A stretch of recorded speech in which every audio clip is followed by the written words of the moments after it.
Hello and welcome to the SuperShow podcast. And it's a very special day because it's me, Chris, and I'm here, and no one else, just me. That's not true. Jamie's with me, and Jonesy's not here because I killed him and I buried him, and he's dead now. But maybe he'll resurrect for next week. You never know because, like, when things are in biblical proportions, it's hard to tell. Jamie, how are you doing today? I've been better going into the podcast. Like 5 hours sleep, 12 hours work, but it's nothing that a conversation about video games and Red Bull can't fix, right? That's what we always say here.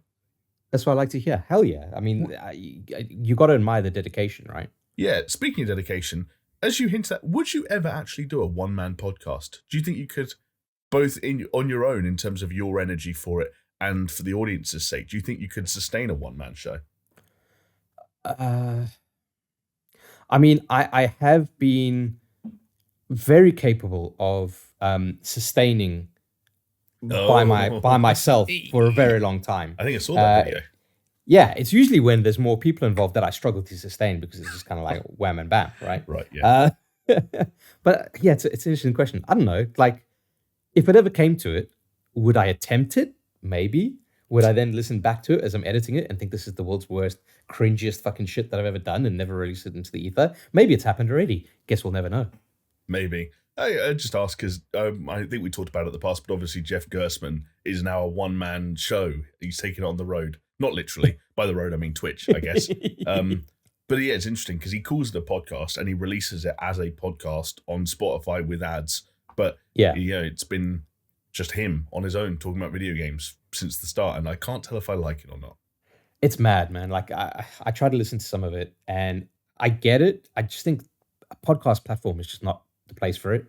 Yeah, exactly. I think I don't know, man. Like sometimes when I'm like, let me give you the corporate example here, Jamie, but if I'm talking to people in a Zoom call at work, and sometimes you're just like, oh, it's your turn to talk. So you just fucking ramble on like an update or whatever it is, and you talk for like 2-3 minutes, and then all of a sudden you realize you become self-conscious that you're talking and no one else is kind of responding, and then you kind of like shrivel into yourself like a little penis. Yeah, I guess I have a bit of that, but I kind of start out as a shriveled penis, which doesn't allow me much room for further shriveling, I guess. I'm never important enough to talk for that long in Zoom calls or Teams calls. I'm usually asked like, hey, have you finished your video yet? Yep. Here it is. Yep. Here it is. Please, sir, can I have some more? Well, Jamie, believe it or not, this is not a biblical podcast. This is not a one-man podcast. It's usually a 3-man gaming newscasts pod thing. Even though we're a man down, RIP to the woman that Jonesy used to be. But yeah, we cover games here, Jamie. And do you know what? Today's a big one. It's covering something, and I mean, okay, fine. We're not going to beat around the bush. You would have seen the comments. You would have seen the title. You would have seen the thumbnail. We're talking about GTA 6 leaks, like real legitimate shit here. Yeah. And it's been a little bit of a fucking roller coaster, and in a way, a gift to anyone who's interested in gaming. And to people who run a podcast. It's people that run a podcast, and in another way, not a gift to people trying to create and ship a game. But we'll be covering that. We'll be covering the launch of the GeForce RTX 40 series lineup that has been revealed with an interesting remaster, although no one's calling it a remaster, but it's a fucking remaster. I don't get what you say. As well as a new handheld gaming a console, if you like, and a popular YouTuber who's making some moves, putting himself in places where maybe they shouldn't be. And I'm not talking about Adam Levine. Whoa, topical. Hell yeah. You've clearly been on Twitter for too long today. Mate, it's not just today, like fucking the past 2-3 weeks have been absolutely ridiculous. But we'll get into it in a little bit. First, a little bit of housekeeping, Jamie, if you'll indulge me, because we are a gaming podcast. I just want to reiterate that sense, even though we do meander a lot, and maybe the gaming part of it tends to be 35% of the total runtime. But we are a gaming podcast, and we are available on YouTube and podcasting platforms of your choice. I'm talking all major podcasting platforms. I'm talking Spotify, iTunes, Google Podcasts. We have a presence on Twitter. Someone sent me a dick pic, which I'm very happy about. So, did you? But I can't tell if you're being serious or not. Did we actually get our first dick pic? Yeah, but like it's obviously someone being like, "Hey, here's a dick pic," and it is a picture of Dick Van Dyke. It was a vintage dick. Oh, okay, Look, okay. was it Dick Van Dyke? Let me double I check. feel like we've had a dick pun before, like maybe someone called Richard, or I don't know. Yeah. That's the vintage dick, and look, there's your reflection in the vintage dick. Hey, double whammy for everyone there. Yay, there you go. Yeah, Yay. that is a vintage dick. Vintage I'm dick, and not that sure comes about the good. color of the skin on that dick. Actually, now that you show me, Well, like, it might be. Yeah, no, that's definitely not right. Although, look at your pasty skin. Look at that. yeah, big Whoa. time. Anyway, so that's coming from Bendy Benz. So thank you, Bendy. Really appreciate that one. I'm looking forward to more dick pics after this. And I'm hoping, Jamie, fingers crossed, it's Adam Levine's, because I hear he's packing. All right. I hear holy fucking fuck. I hear it's hot. I hear it's Holy hot. fucking fuck. I hear it's hot. And do you know what else is fucking hot? The fact that we're on Paisley Radio Thursdays at 10 p.m., repeated Mondays 10 p.m. If you head on over to paisleyradio.com, you can listen to us in a pseudo live setting, I guess. There's no other way to say it. Just listen to us here. Okay. So if you're on YouTube and you're seeing our beautiful faces, watch us and then listen to us on Spotify. And then after that, listen to us on iTunes. And after that, Google Podcasts. After that, don't worry about the other ones because like those are the main three. Then you head on over to paisleyradio.com on Thursdays, 10 p.m. Watch it there. And then just to round it all off, because I mean, you might as well, you've gone this far, just head on over on Monday, 10 p.m. for the repeat. And then rinse and repeat each week, baby. I mean, what do I do through from like Tuesday and Wednesday and Thursday, actually, after the repeat on Patreon? You're not giving me enough options, Chris. It's almost like I need to sign up for the Patreon and start consuming Patreon exclusive content to fill those gaps. Just an idea. It is a good idea because we are kind of like funded by Patreon. The fact that we come week by week is because of Patreon, but we'll get into that in a bit. Jamie, I would like to talk to you about something very important, something very near and dear to my heart. Your lungs. My aortas. Yeah, very good. Have a clap. Please clap. No, I've got a hypothetical for you because do you remember when I was like, oh, sometimes you're in the tube and the weather's hot outside and people wear like sandals or flip-flops or whatever. Mm-hmm. And I have a tendency to count toes because I want to make sure that everyone's got their little piggies intact. I forgot about that. I've got another one of those, mate. Okay, which one's this one? Do you ever find yourself having conversation with people? And especially it kind of tends to be people that you kind of know, but you don't know very well, or complete strangers, okay? Where you're talking to them and you notice something about the shape of their face or the puzzle pieces, okay? Or maybe it's like the camber of their teeth or something. And do you ever think to yourself, I wonder what your skull looks like? No. I can quite confidently say I've never had that thought. For a second, I thought you were going to go in a slightly more normal direction. I was going to go, yeah, I've thought about, like you mentioned teeth. One thing I have done is I have looked at teeth. I want to say I benefited greatly from the wonders of braces. So I'm speaking from a position of privilege. But I occasionally look at people whose teeth are, slightly more disorderly perhaps than mine. And I think to myself, I wonder what it would feel like to have those teeth and to run my tongue along those teeth. Not inside their mouth, inside my mouth, ideally. Oh, skull. Come on. You've ruined it now because I was ready for some fanfic. No fanfic. Although I was, anecdotally, feeling someone else's teeth with your tongue is forever a bizarre experience. Like it feels familiar yet foreign.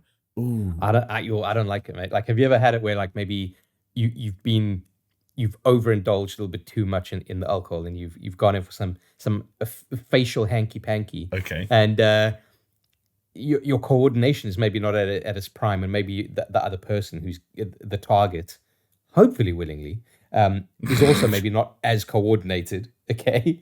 And you just kind of knock teeth and you hear that like enamel on enamel sound, and it's just such a fucking killer for me. Yeah, I'll be honest, sometimes, like, depending on how old I am in the story, alcohol need not even be involved for situations like that.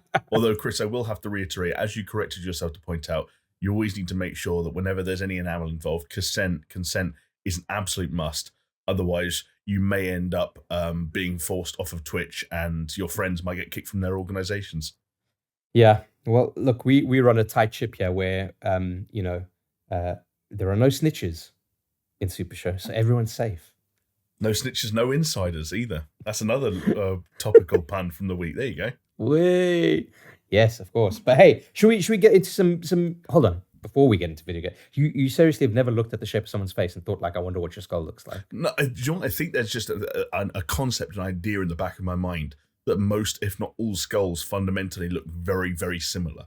And I don't know if that's true, I but disagree. that's just how I'm. Yeah, I fundamentally disagree. I think everyone's skull is so different, and especially you look at someone and you're like, and I think teeth are maybe the main thing that I kind of like triggers it for me, because that's effectively part of your skull showing through your skin, I guess so. and so I look at them, I'm like, there's some interesting, not necessarily like bad, but like there's some interesting things going on with. I mean, people probably say it with me, like, but does that make me? Does that, like, I think about stuff like that, and it's completely innocent on my end. It's not like I want to flay people's skin off, but does it make me a bit creepy? I don't think so. No, I think if you as you kind of noted there, if you were imagining like cutting them open and seeing what their skull looked like, kind of Patrick Bateman style, then that might be something you speak about with your therapist. You work through it. You start taking some steps during your day to try and not have just those hold up my thoughts. therapist's skull and be like, so what do you think? Yeah, exactly. I'm just imagining you turning into like Hannibal Lecter and you like cooking someone's brain, like while they're still alive. But it's as long as you stay on this side of the fence when it comes to lector-like behavior, I think you're fine. It's just you're just wondering, right? You don't want to act on your desire to see their skull. Mate, I am just flexing that. What's the word? Yeah, I'm just curious. Yeah, Army Hammer was just curious Words too. fail me. And Yeah, it worked out wonders for him in his career. Listen. Okay, there's pork ribs, and they are delicious. And then there are beef ribs, and you're like, oh boy, it's stepping up here. And then it's like there's human ribs, and I kind of get it. I'm like, maybe there's something to it. Yeah, just a little bit of blood. Never hurt anyone. Just nibble on a bit of a rib bone. Exactly. Don't knock it until you tried it, right? I mean, look, exactly. Like, what do you think Marilyn Manson did with the rib that they fucking removed from him so he could suck his own dick? Yeah. He nibbled on it because, of course, you would. With his weird looking skull, Jamie, is what I'm telling you. He stuck it in the smoker, whipped out some Sweet Baby Rays, smoked those meats, and the rest is history. The rest is history. Well, Jamie, you know what's going down in the history books?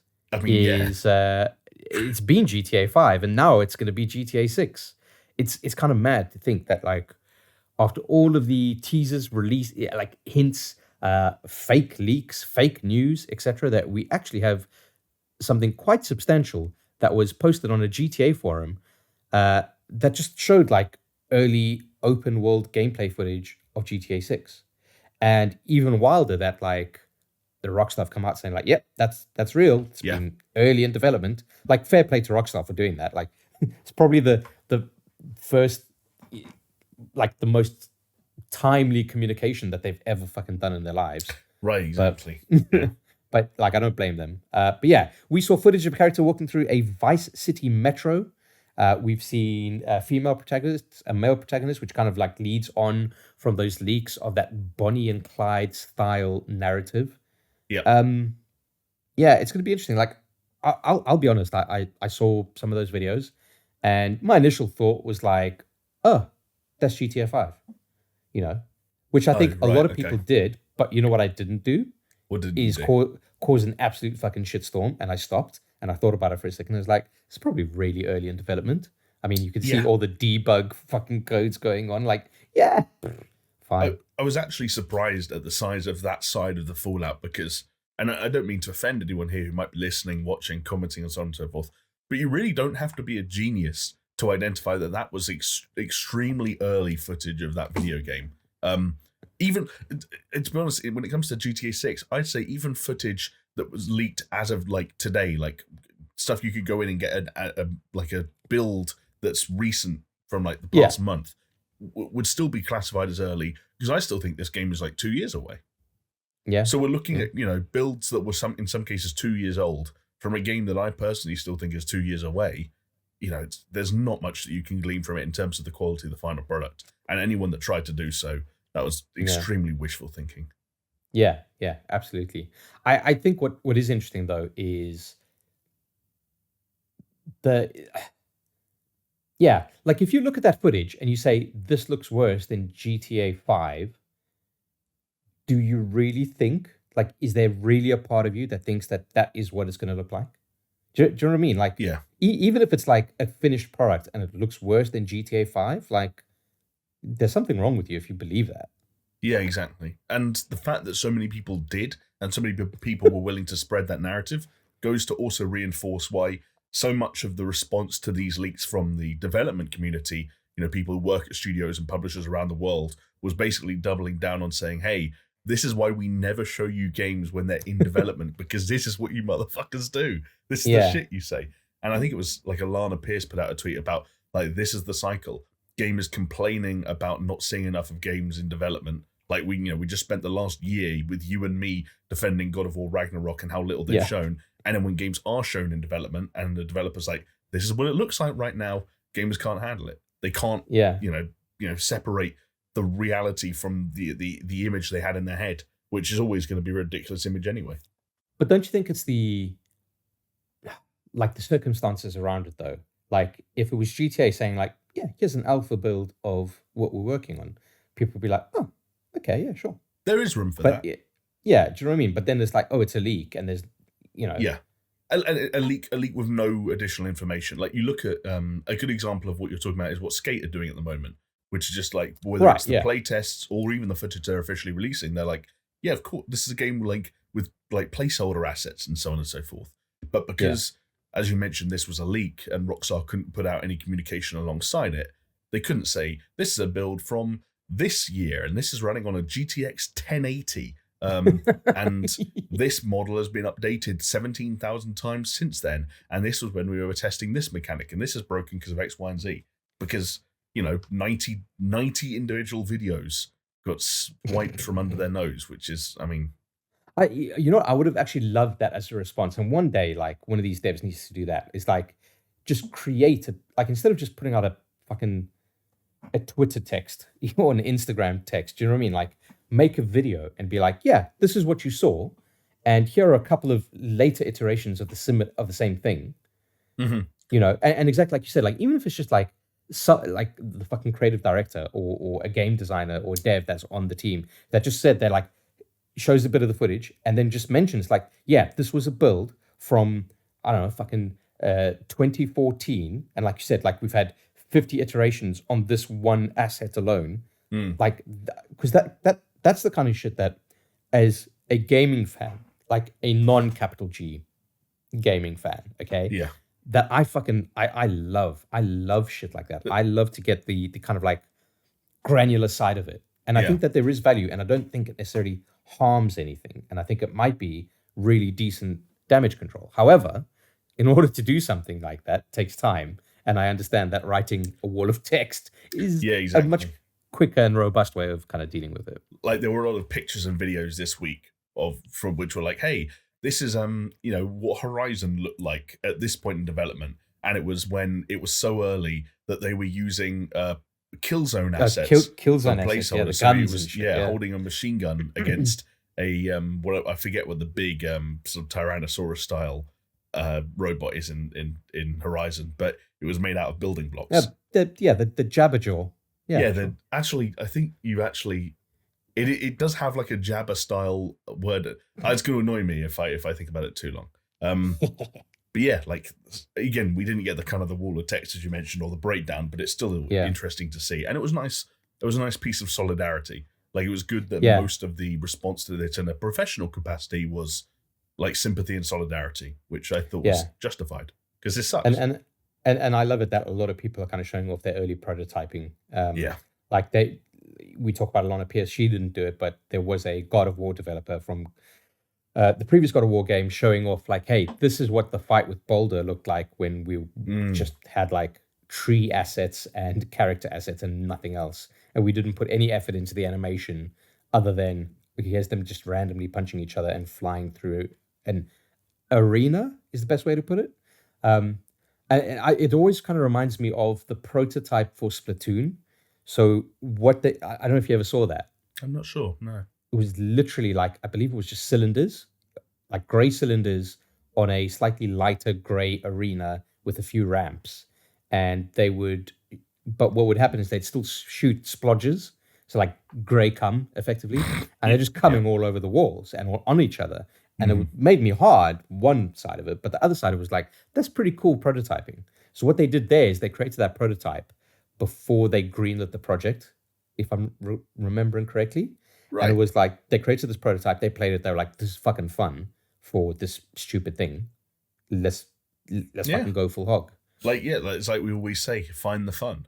And like those rectangles don't need to be Squid Kids, and those ramps don't need to have textures on them for you to know if you're onto something. And clearly with Splatoon they were. Thunderjaw, by the way. That's the big T-Rex thing. I prefer mine. No, yours is better. I think a Jabberjaw. Imagine, fucking instead of Aloy, it was Mr. T, and that was a Jabberjaw. The Jabberjaw. I ain't getting no Jabberjaw. I think if anyone from Gorilla is watching or listening, I think they've got 2 potential employees in their midst right here. Sorry, exactly. Jonesy. We're moving to Holland. See you later, fucker. I tell you what, like, I haven't even played a fucking Horizon game, but I keep on seeing that tall neck Lego kit, and I'm like, I want that. Yeah, that would be cool. Yeah, the tall neck is a really neat design. I mean, don't get me wrong, it's based off. I'm going to say the name wrong if I say the name of the dinosaur. A giraffe. Yeah, exactly. The giraffe, the Giraffosaurus. Yeah, the Giraffosaurus. It's a really cool design. Yeah, it's cool then. But anyway, look, back to the leap, Jamie. So the who got in and got out, who fucking Mission Impossible the fucking data and assets, also stole the source code for GTA 5, and up to that point where they stole stuff was GTA 6. So his idea was hoping to negotiate a deal with Rockstar. He was threatening the release of this. Am I wrong in saying that like he did manage to sell the source code to GTA 5? Someone bought it? I believe that was a real transaction, but the person like for 5 Bitcoin or something. 5 Bitcoin, about $100,000, but the person who bought it got scammed. So basically someone bought the GTA 5 source code in inverted commas for $100,000, but the leaker who I think is like Tipo Tuber Hacker, Teapot Uber Hacker. Because they also did the hack on Uber, and Uber are now working with Rockstar and the FBI. It's a whole thing. They came out and was like, yeah, that wasn't us who got that money. We haven't sold this thing yet. So someone somewhere has lost $100,000. But it also... Well, you say $100,000, but actually they lost like $80,000. Yeah, actually it's actually $50,000. Okay, it's $10,000. It's changing all the time.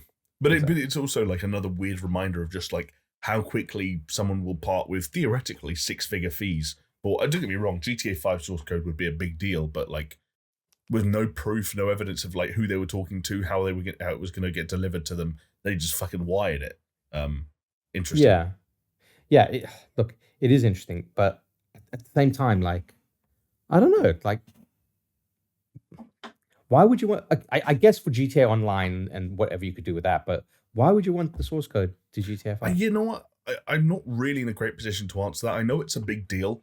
Like I remember when CD Projekt Red had their kind of privacy issues and their hacking issues, and Witcher 3 source code was at risk there. Then again, it was a big deal. But again, I'm not 100% sure why.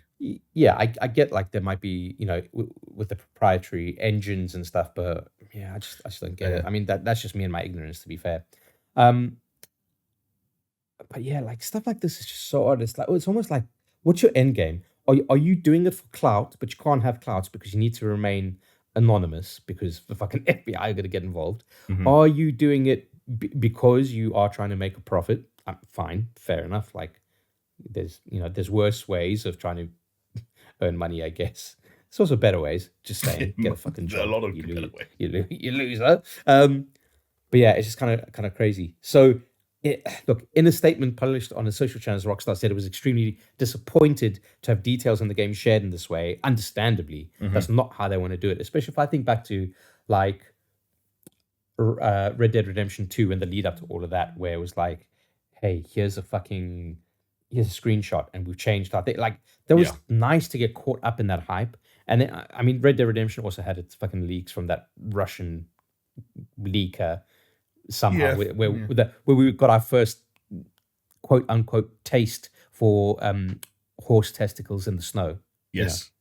I chose taste. my words correct. Yeah, I chose my words correctly there. Okay, I'm sticking with it.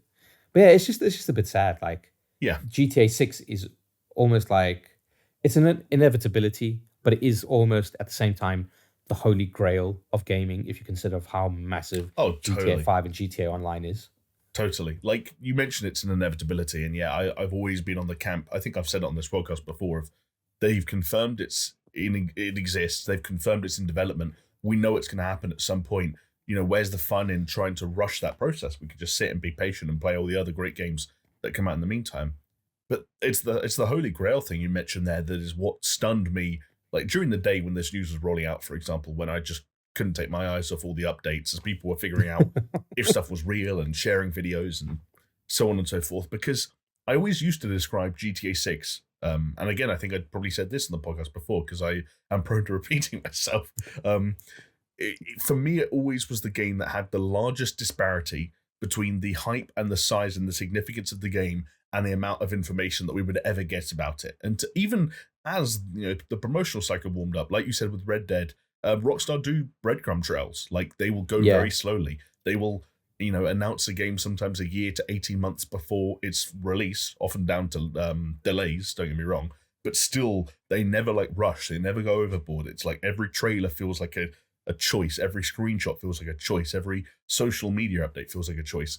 And so for that to be taken out of their hands is it's something I'm honestly still trying to wrap my head around. Like I'm trying to wrap my head around that I have seen, the first iterations and the first glimpses of what will, undoubtedly at the time of release be the biggest and most anticipated game of all time because it's the sequel to one of the highest selling games of all time. And not one of the. Yeah, there are semantics, I guess, depending on how you feel about Tetris and how many fingers you've got to count with.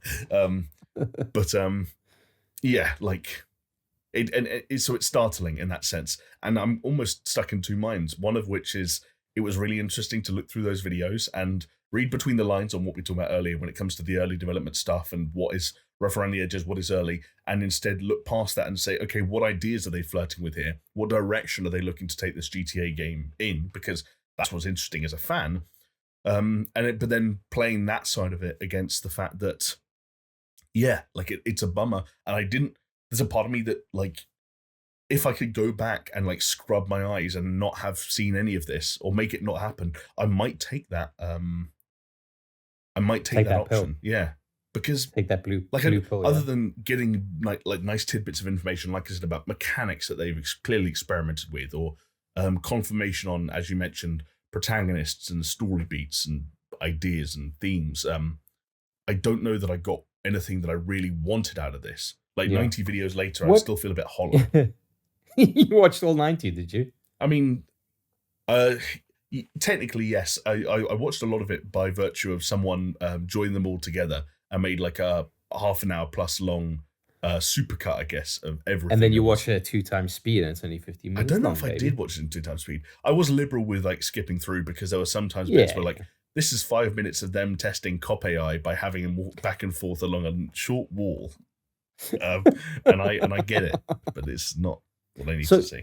There's a few things I want to unpack and ask you before we kind of wrap up on it. But so, what you said experimenting with some of the mechanics. What kind of stuck out to you in terms of some of that stuff?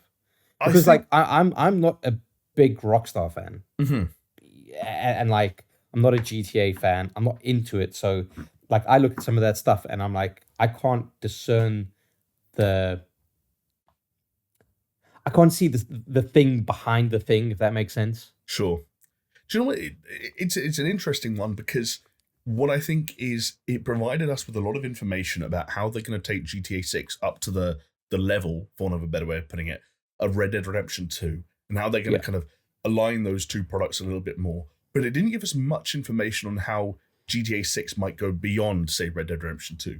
So, for example, it seems clear that there's going to be some kind of interaction system similar to Red Dead. So while, Arthur Morgan could walk around antagonizing people or just saying top of the morning and blah, GTA 6 seems like it's going to have some version of that, which will allow players some ability to either when free roaming or probably in the context of missions as well, kind of like control situations or social dynamics a little bit. Sort of like more, like as you sort of expect, sort of like slightly more traversal and gameplay mechanics in terms of like the drive-by systems. Looks like they've been completely reworked when it comes to shooting out of certain vehicles. Like the dynamics of firing in terms of like being able to crouch and being able to go prone and taking cover behind certain objects. A lot of that stuff seems like it's been updated and modernized and made a little bit more fluid and a little bit more flexible, which might address some of the disdain for recent Rockstar products in terms of its sort of like slightly awkward. I think Jonesy likes to use the word janky. Well, that's his mission. He's like janky, but doesn't mean janky. But yes, exactly. In the absence of any other kind of descriptor, like sure. Yeah. Yeah, I know what you mean. Like for me, it's the clunkiness, I guess. Like it's almost like for it. Yeah, it's not janky. It's just a little bit clunky at times, and at other times, kind of. So you know what playing Red Dead felt like to me? It felt like the really highly honed game version of rubber banding effect when you're playing online games. Oh, right. Okay. Yeah. I know what you mean. Do you know what I mean? Like you're walking around and it's all so smooth, and then you go and open up a drawer and like there's almost some snapping going on, but the animation of that snapping is so fluid. And it's always like, it's just I never got used to it. Whatever I try, I just gotta get used to it. Oh, I get that. And I think it would be in their best interest to kind of try and adjust that, or try and sort of like maneuver around that a little bit, because it did rub a lot of people up the wrong way in Red Dead Redemption 2. There's something about letting go of the left analog stick and it taking a character like more than a second to stop their locomotion pisses a lot of people off. And I get it. I can wrap my head around it and work around it. Yeah. But yeah, like a lot of the other stuff I saw were like tweaks in terms of it looked like it might be going in a more Red Dead Redemption 2 inspired direction in terms of the amount of weapons you can hold at once. Like maybe more of like a 2 primaries kind of on your back, secondaries on your hip kind of thing. It looked like there were like other inventory slots for more like quick use items. It looks like cigarettes were there for some reason in one one video.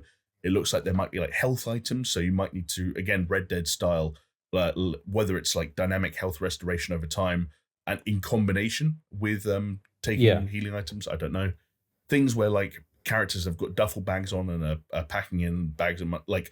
I wouldn't be surprised, given the Bonnie and Clyde element you talked about earlier, if they put a lot of emphasis on more bespoke robbery kind of heist mechanics. We saw obviously a restaurant or a diner being robbed by both protagonists at the same time. Seemed like it was in the context of a mission by the way the dialogue worked. But Rockstar, ever since the that one mission in GTA 4 that was basically straight out of Heat, Rockstar have been perpetually in love with the act of with bank heists or just robberies of any kind. So I fully expect them to be present here. Yeah. So let me ask you, GTA 5, right? So obviously you could change through your 3 different protagonists. But when you were changing between, could you change on the fly, or did you have to kind of go with the story? You could change on the fly. Certain characters would be out of action as a result of the story. So if there was a point at which you like early on in the game, you won't have met Trevor yet. Trevor is introduced to the story like an hour or 2 in. So you can't change to Trevor then. And I don't remember exactly, but there may well have been missions where if it made sense, like someone is unavailable between a mission and another mission. But generally speaking, it was pretty fluid. The game had a kind of a really cool system when it came to determining where certain characters would be and what they would be in the middle of doing when you jumped over to them. And also, like, you could get to a point where those other characters, even when you weren't controlling them, were present within the open world. Like, you could call them up and they would drive over to you, and you'd be like, that's Trevor, like, walking around. And if you're doing a heist with them, presumably the AI would just kind of take over. Yes. What the reason that I know it sounds like really fucking base level questioning here, but I guess what I'm trying to drill down to is understanding what the baseline of GTA 5 is and trying to understand where the improvements could come in GTA 6. Because when I hear that there's only going to be 2 protagonists, potentially, okay, then it's almost like a step back. And that's fine. Like, you don't want to have like a fucking cast of like 6 people that you can constantly juggling through, and you start to care less about them as a result. Like, makes sense to you just scale it down to 2 people. But I think for me, from the stuff that I was watching there, I was like, actually, you know what? That could be the place that they really fucking innovate in terms of jumping between the characters, especially with the power of the SSDs, etc., and just being instantaneous in inhabiting another body at another time in another space. But I was wondering if there's like, what do you think of some kind of a system? Because let's say in that example of pulling off a heist in that like coffee shop or whatever it was, the diner, and both characters are present, and obviously they're in the same room, but you could flip between them. That's all fine. But what about like issuing commands from the one to the other? That might be like a nice dynamic element that they could really fucking sink their teeth into.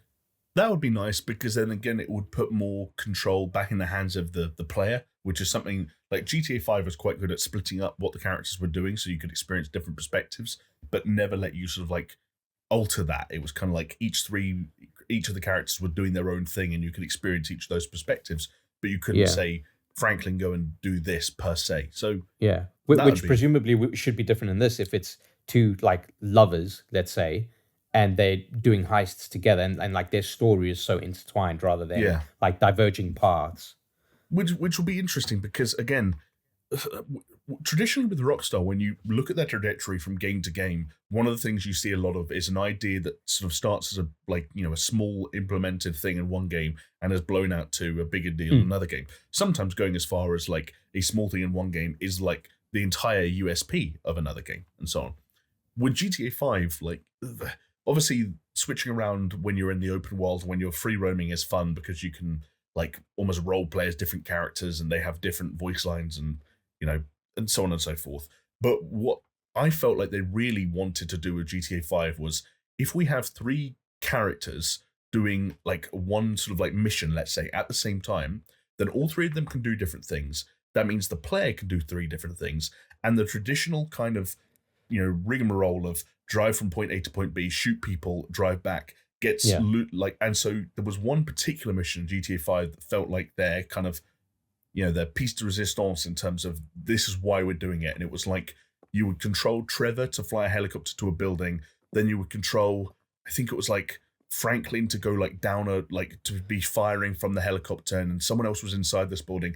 And when it does it in the mission and you flick between characters, it doesn't do the zooming out thing. It just really quickly goes over to them.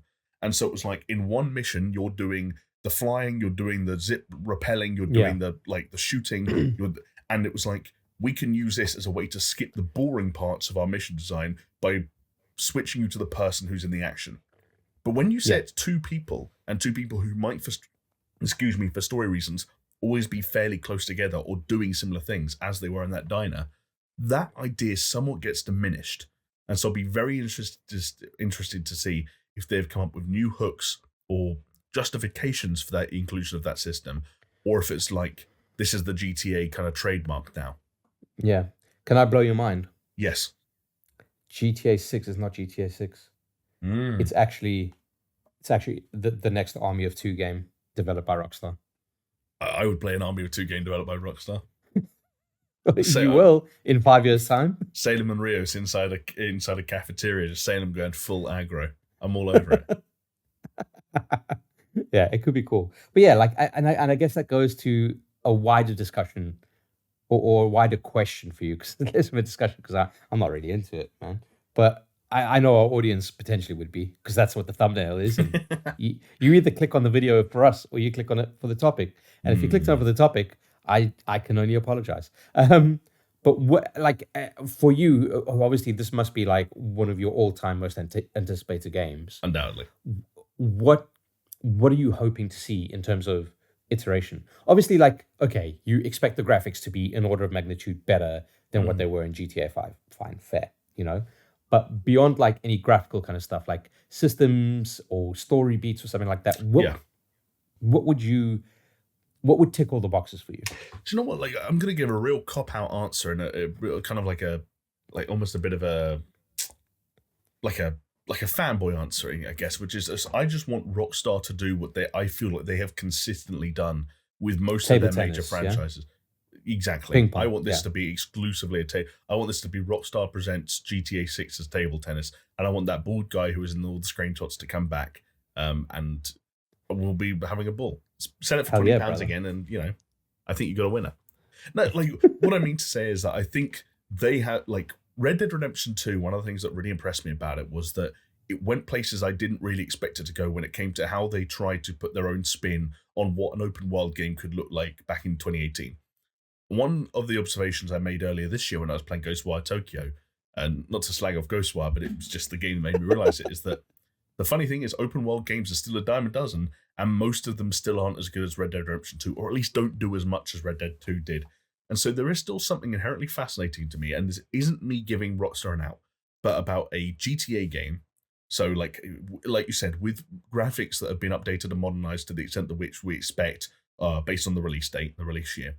But a GTA game that carries over some of those Red Dead style philosophies about the way NPCs work and the way they're routine and the ways that you can interact with them and the amount of dynamic events that can occur.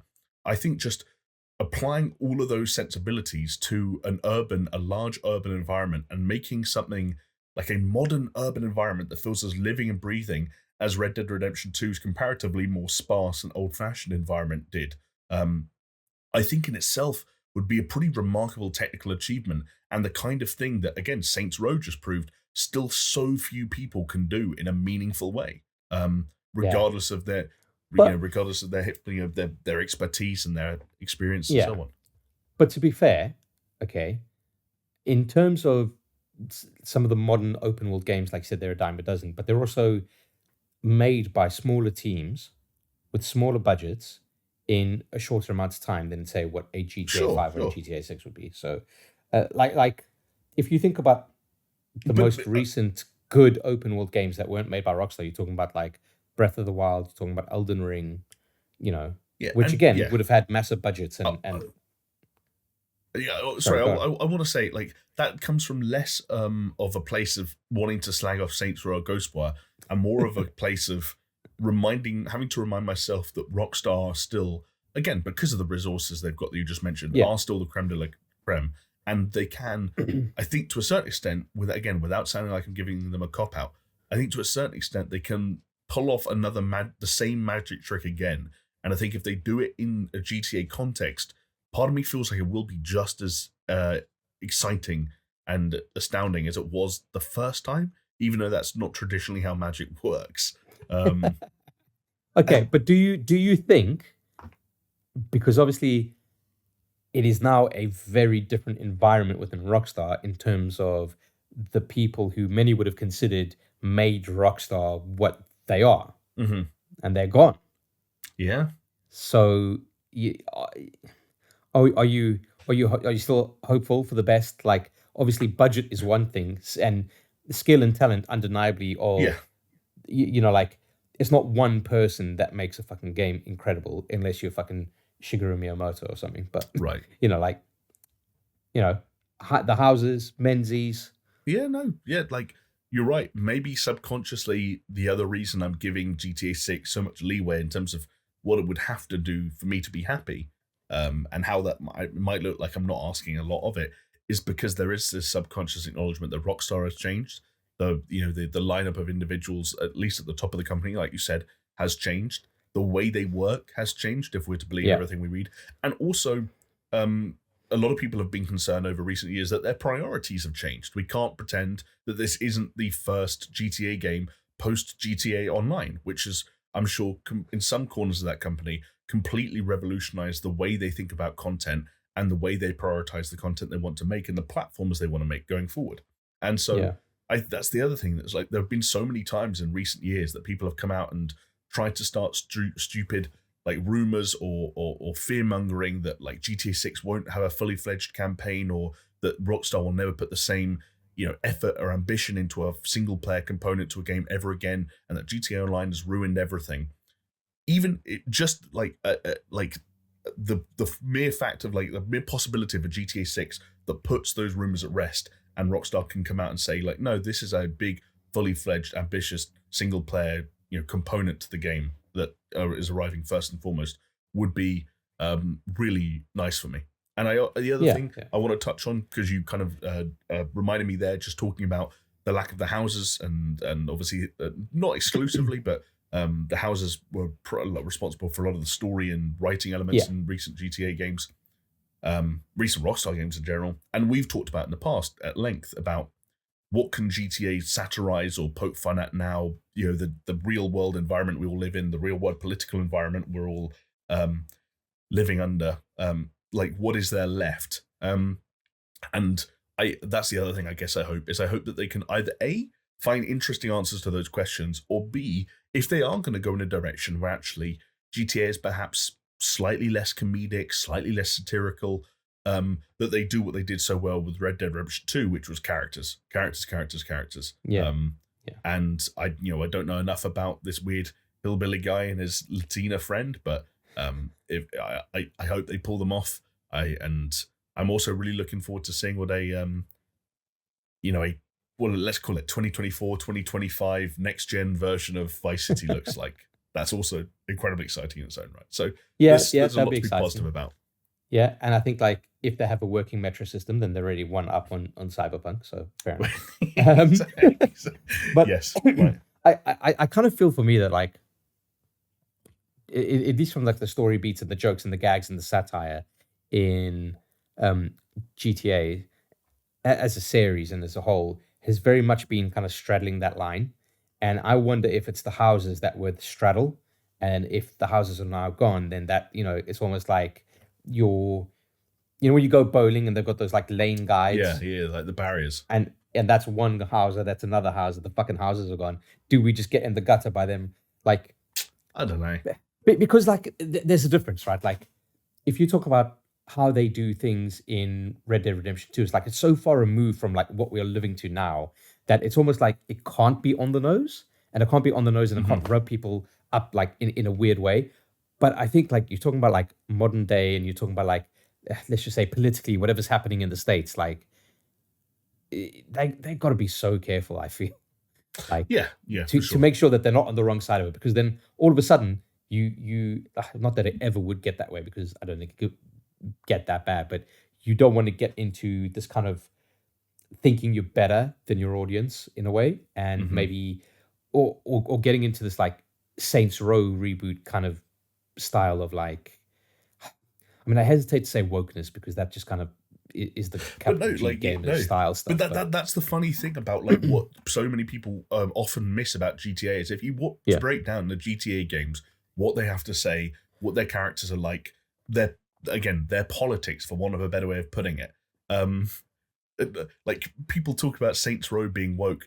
Like GTA games are kind of woke. Like if you think about it, like they are weirdly progressive, and like there's nothing right leaning about GTA games. Like they don't like that shit, and like unsurprisingly, predominantly being written by two British guys. Like that, so there is this weird thing where like I'm sure there are lots of like right-leaning individuals out there who kind of feel like GTA is their calling card and Saints Row is woke bullshit because it might have a, but like hey, we had a black the DNA is closer. The DNA is closer than you think. Exactly. Like, and if you go and look at like who or what GTA games regularly take the piss out of, whether politically or otherwise, you'll find that if you are that way inclined, you're more often in the crosshairs that you might believe, and that GTA as a series and Rockstar as a company are just as woke as Volition has ever been.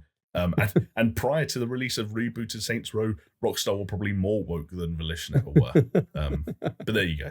But so people can't like separate the two. It's like, well, if I've got a gun and I'm shooting pedestrians, then it can't be woke. But it's like, that's neither here nor there. Yeah. All right, fine. And then the final thing to kind of like wrap up the GTA saga, like where do you think Rockstar go from here? Do you think they go back to their silence?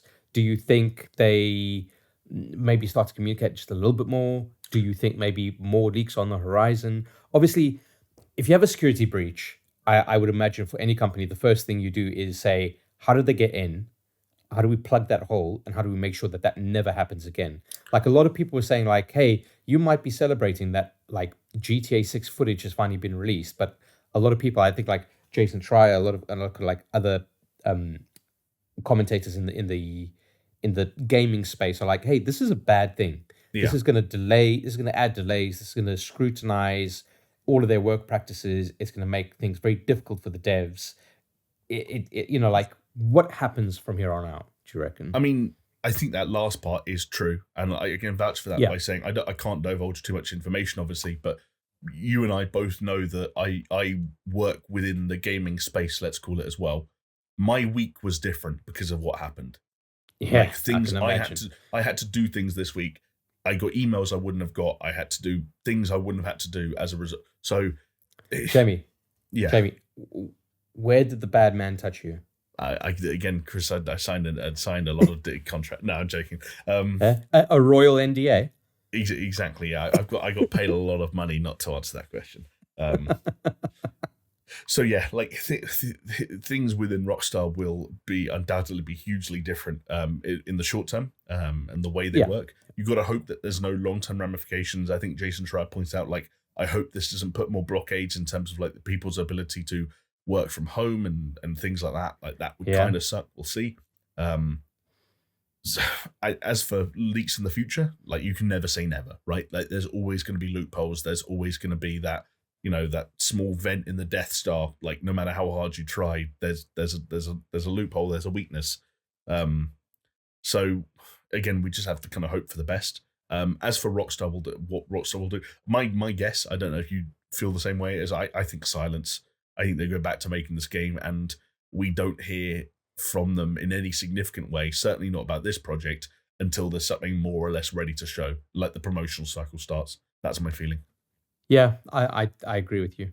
I agree with you. Honestly, I find it fascinating when you think of a company such as Rockstar, so big, etc., that like, I mean, fuck it. You guys were talking about it the last week. We mentioned it the week before of like how Ubisoft is the leakiest fucking ship on the planet, and yet you've got Rockstar, who's probably like just as big in terms of numbers as them, and it's like you don't really hear it or see anything. No, right. Like the funny thing is this was a big technical leak, but it doesn't overlook the most interesting thing about Rockstar, which seems to happen to every other, which is like there still hasn't been a single employee who's just come out and been like, yeah, here's all this information.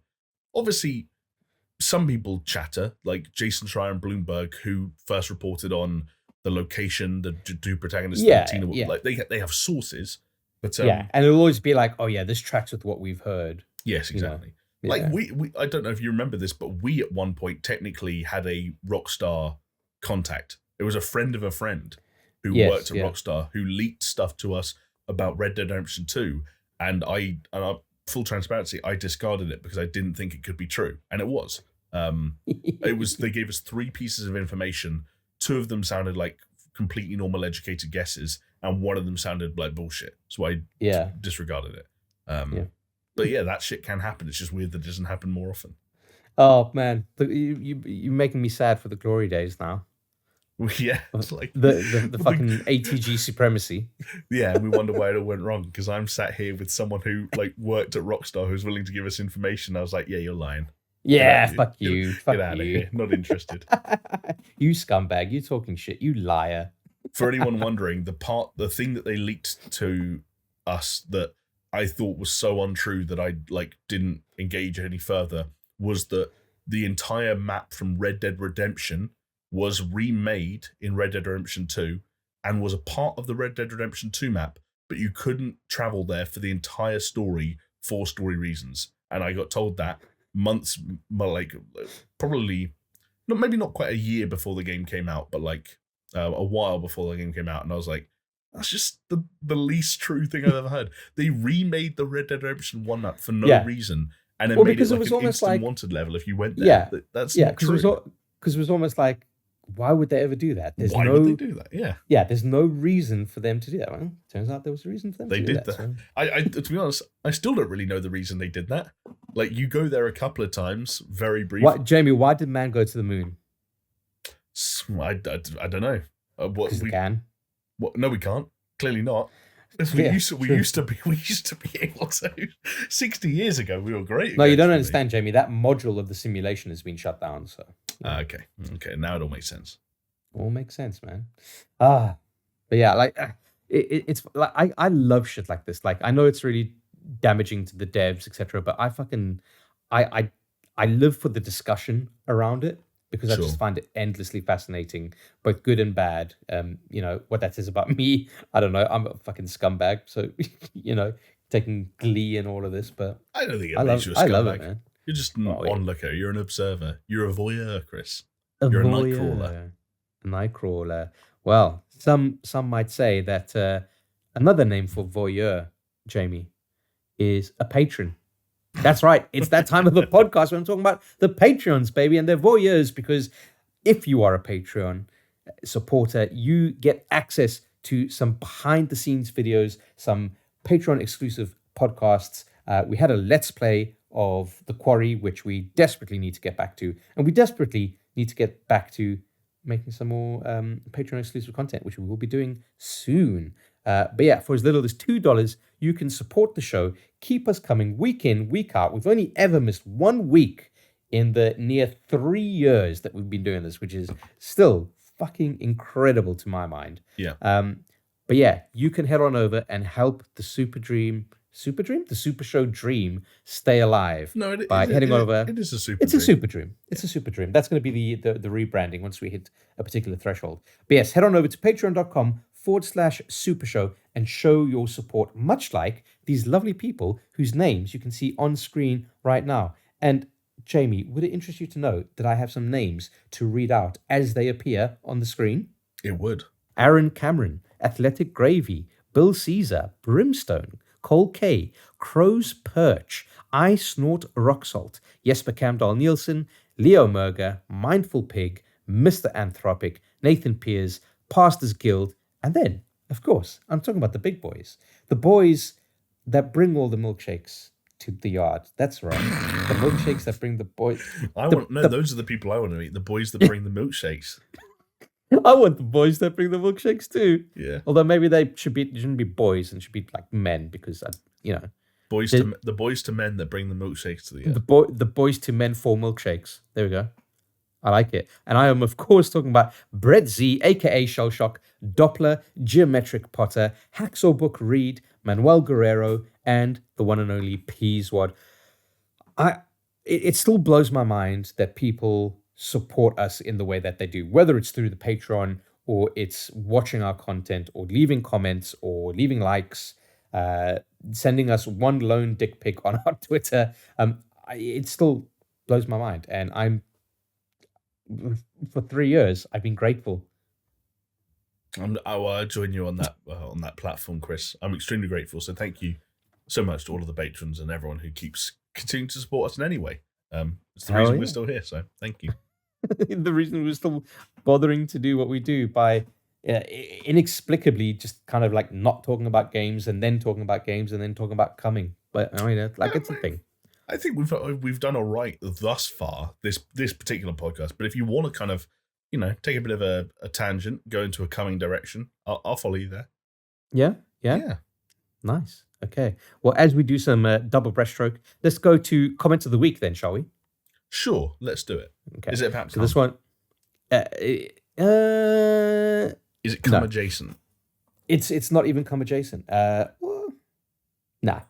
This is coming in from Low Point Fair, another great pod for Loz Totka. That's Legend of Zelda Tears of the Kingdom. So good to jump in there first with the abbreviation before anyone else. I like it. There's rumors that say it's going to be dark like Majora's Mask, which is where most of the hype is for me. Hope Chris's back gets better soon, because guess what, fellas? I almost broke my back last weekend, but we'll get to that in a catch up. I shouldn't have. I wasn't laughing at you almost breaking your back. Yeah, yes, you were. No, I wasn't. Okay, fine. But yeah, like I think the Majora's Mask comparison for Legend of Zelda: Tears of the Kingdom, not Tears of the Kingdom, Tears of the Kingdom. I think it's an apt one because obviously that's kind of, while Zelda has had sequels, like direct sequels, like Zelda and Zelda 2 as an example, there's never really been that thing. The thing that kind of stands out to people is Ocarina of Time and Majora's Mask as being the kind of the killer duo, right? Like two fucking amazing games back to back. And we're talking about Breath of the Wild is like one of the best games ever made. Like there's a lot of potential here. And the reason why I chose this comment in particular was because you guys spoke about Legend of Zelda Tears of the Kingdom. I have to get used to that. I just want to call it Breath of the Wild 2. Is that so wrong of me? It's not the wrong of you, which is we're in the adjustment period. You can get away with both for like the next, I'd say, 3 weeks, and then you got to move on. Yeah, then you got to move on. Yeah, you got time marches on. You got to progress. Exactly. But yeah, like you guys spoke about it, but I feel like you didn't spend much time on it. I mean, it was towards the end of a very long podcast for you guys. I'm sure you must have been kind of like dying to finish the podcast at that point. But yeah, like I don't know, man.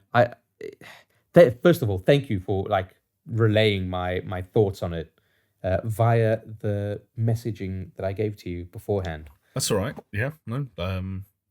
I was curious because I was as curious as I'm sure Joel was about.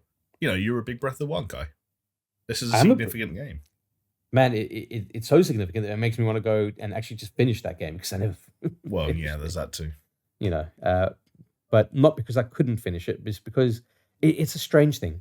I didn't want it to end, so I didn't finish it. But then because I didn't want to finish it, I stopped playing it, in which case it ended. It's a very strange thing, and I'm a strange individual. I do understand this. There's no logic to it. There's no rhyme or reason, but it did happen. But yeah, I would like to go back to it and kind of like just finish it up. So I've got until Tears of the Kingdom comes out. So, fair enough. Yeah. But I think you nailed it in the last podcast when you were like, what can they do to make this special? Because if it's just more Breath of the Wild, that's fine. But that doesn't.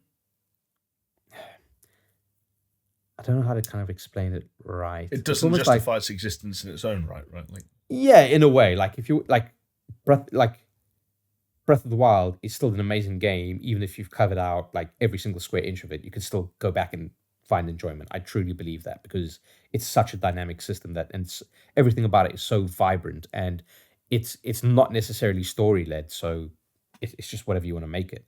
Whereas this does seem to be a lot more kind of story focused. Again, I worry, and I've been on the record before saying like I don't necessarily like the Zelda-ness of Zelda, and what I really resonates with Breath of the Wild is how un-Zelda it felt. And I feel like this is maybe them course correcting to go more back to some traditional Zelda aspects. And I'm just like, perhaps I don't know if I'm here for that. Yeah, it would be somewhat strange, but at the same time, I feel like you can't necessarily like if they found a way to do another Breath of the Wild, and like whether it's by using the sky or fucking turfing and going over Hyrule again, like they found another way to get like however many shrines there were again, it would be like, it's another map that's perhaps even functionally or just theoretically identical with like another 200 new shrines. Like maybe like 100 of them are in the air this time because that's where it seems like a large portion of the game will take place. And that would be fine, but it's just like I think an interesting example is Majora's Mask is stated right here. Like Nintendo rarely rest on their laurels, and they go back to worlds and characters and games and make direct sequels when they've got new ideas, or at least they can do something they did really well better. Majora's Mask being an example of the former, Galaxy 2 being an example of the latter. Which kind of sequel will this be? A Galaxy 2 where it's like, no, there was more room on the table. We had ideas on the table for Breath of the Wild, and now we're doing that? Or is it the Majora's Mask of like, we're actually going to turn ideas on their head? Because one of the things, again, it might just be cutscenes and story content that doesn't actually matter. But remember the first ever trailer for Breath of the Wild 2, or the sequel to Breath of the Wild? And it had like a bunch of sequences that looked like they were almost set like underground, and it was in caves and a lot of like green glowy shit. So like maybe that's where the idea of some of those darker elements are drawn from. But then I can't. If any single developer or publisher on planet Earth has proved over history and over time that they go back to things for good reasons, with the exception perhaps of certain remasters and remakes and re-releases, but certainly when it comes to new games, it's Nintendo. So I feel like I've got to give them the benefit of the doubt, but I would like to see something soon-ish. Before release. They've got 8 months, something like that. Yeah, and you know what? Like, I think it's okay for me personally because, hey, I need time to finish Breath of the Wild in order to prep for this. I need time to Chris, finish Elden sorry, no. Ring, I said- and I I said- need time. I said 8 months, not 8 years. Yeah. I mean, you're not wrong. I'm laughing because I'm crying inside. And then also like God of War, which did you see that they said how big it's going to be on the PS4? Like double the gigabytes It's as like what God of 90, War. 90 gigs or something. It was like 97 gigabytes on PS4. It, Yeah. it should be smaller on PS5 because they're just better at compressing shit for Yes, PS5. But exactly. it's could be mental. I'm hoping it's all just fucking textures. That would be nice. Because you know what, God of War was a long game, Jamie. I'm just going It to put was. it that. It wasn't a long game. It was the perfect length for what they needed to do, and I didn't necessarily feel like it outstayed its welcome. Whereas there are other games that I've been like, this game should have ended fucking 10 hours ago. Absolutely, yes. Yeah, no. You know, but I might be crazy, but I'm hoping it's the same length and not longer. Well, I think the same length would be fine for the exact same reason you just praised the length of the original. Like, the idea that a sequel needs to be longer is, I think, like a dragon that's not necessarily worth chasing. I don't think it has any impact on the product itself. Diminishing. It's like it feels like it's a marketing box tick, which nothing in game design should be, if possible. Yeah, exactly. But that was the comment from Low Point Fair. The one thing I do want to mention is him saying, "I hope his back gets better soon." Thank you. I am on the mend. So what happened was I did slip a disc because I'm a fucking old man and I am staring in the mirror and the mirror is staring back at me sometimes and how old I am. I slipped a disc in my back. I was like, luckily I was by my couch when it happened, but I did collapse on the floor and I couldn't move for like about half an hour until I kind of like gathered the strength and the courage to try and lift myself up and put myself on the couch. And then I just sat on the couch, Jamie, for like 2 to 3 hours, just not moving. And I was just like, this is fine. This is my new reality now. I'm never leaving this couch. The couch is gonna grow into me. You know, like the infected in they're not called infected. What are they called in Last of Us with the cordyceps and all that stuff? And the kind of that's what's gonna happen with me and my couch. I was fully accepting it. I was like, I'm just gonna meld in. I'm gonna become a couch fiend. I think there's an episode of Nip Tuck about that, like an obese person that gets like fused into their couch and they have to like sew them out. Like rather like cut them out. Tuck. Yeah, that's a throwback for you. I used to fucking love Nip Tuck, man, because it was so fucking depraved. It was like mental. Yeah, like the perfect mix of plastic surgery and fucking. Who'd have thought? TV executives, apparently. Yeah, well, but yeah, and as a result, like it's been a really long recovery. I just get very tired very easily. As a result of obviously being uncomfortable with your back, I was in bed a lot. I didn't sit on my couch, which also means I didn't play a lot of games because I was just sleeping constantly, just sleeping. But I did manage to play some games in that time, as I'm sure you would have hoped. Okay, so this is my catch up. I played a lot more Elden Ring, which I'm quite happy about. Not as much as you'd think that I would have managed, but I managed a fair chunk. And I finally beat General Radon, which I'm quite happy about. It only took me about 6 tries, so I'm happy about that. Not too bad. I think I was maybe just a little bit higher leveled in my weapons than maybe the area necessitated because I've been so... Oh, right. Do you know what I mean? Because I've been like fucking scrounging every little corner before going to him. Yeah. So That's a nice feeling though. That's earned. You earned it. Yeah, exactly. And it's not like it was easy. Far from it. It's just like, oh, I've got this, bro. I've got this. Another interesting one was... I don't know if you saw a tweet that I put out, was it yesterday or the day before, on the Kingdom franchise. So for those who don't know, Kingdom is a game where it's a side-scrolling game where you play a king or a queen in one of the sequels on horseback. I remember this. And the only keys are like left, right, and down, or space bar, I believe. And it's very simple, but you've got this main central base. And at daytime, everything's cool, and you forage and you do this, build buildings, get farmers, etc. And at night, you get attacked by little demons, okay? And you got to build up your fortifications during the day and mine and grow and expand and then defend at night. And it's really simple, but really addictive. And there's a lot of depth to it for how simplistic the game is. And it's been on like 97% discount on Steam at the moment. So if anyone wanted like really good fucking indie games that you can really sink a lot of hours into, I'd highly recommend Kingdom.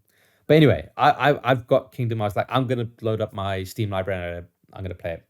And I had, for some reason, didn't have it downloaded on my hard drive. So it's like, okay, set it down. Not very big, but I was like, it's gonna take a minute, 2 minutes, and I need instant gratification. So it's like, what can I do while I'm waiting? Oh god, I know where this is going. I saw, oh yes, of course you can, because you could see it on the fucking document. Yeah, but I'm putting two and two together now. Yeah, exactly. And I saw Vampire Survivors, the little logo then. I was like, fuck man, Vampire Survivors. I haven't played that since like the beginning of the year, and they've had so many updates. Let me jump back in. And yeah, like 3 hours later, I was still playing Vampire. I never got to play Kingdom. I played like 3 hours of Vampire Survivors just on the couch, like really uncomfortable, but just absolutely absorbed in it. Because you know what those fuckers did, Jamie? They updated the game so much that they reset everything, and all my progress was lost. Oh right, I wasn't aware that was a thing. I'm not sure that's happened to my save. You should check it out. I had all my gold, but all my characters reset. All my unlocks reset. Okay, I think I did have to do that. Yeah. Yeah, and I was really fucking pissed off about that. But yeah, guess what? Vampire Survivors still a fun game. I love that started out as you like vouching for Kingdom and saying, "Yeah, everyone check out Kingdom. Here's why I didn't play it."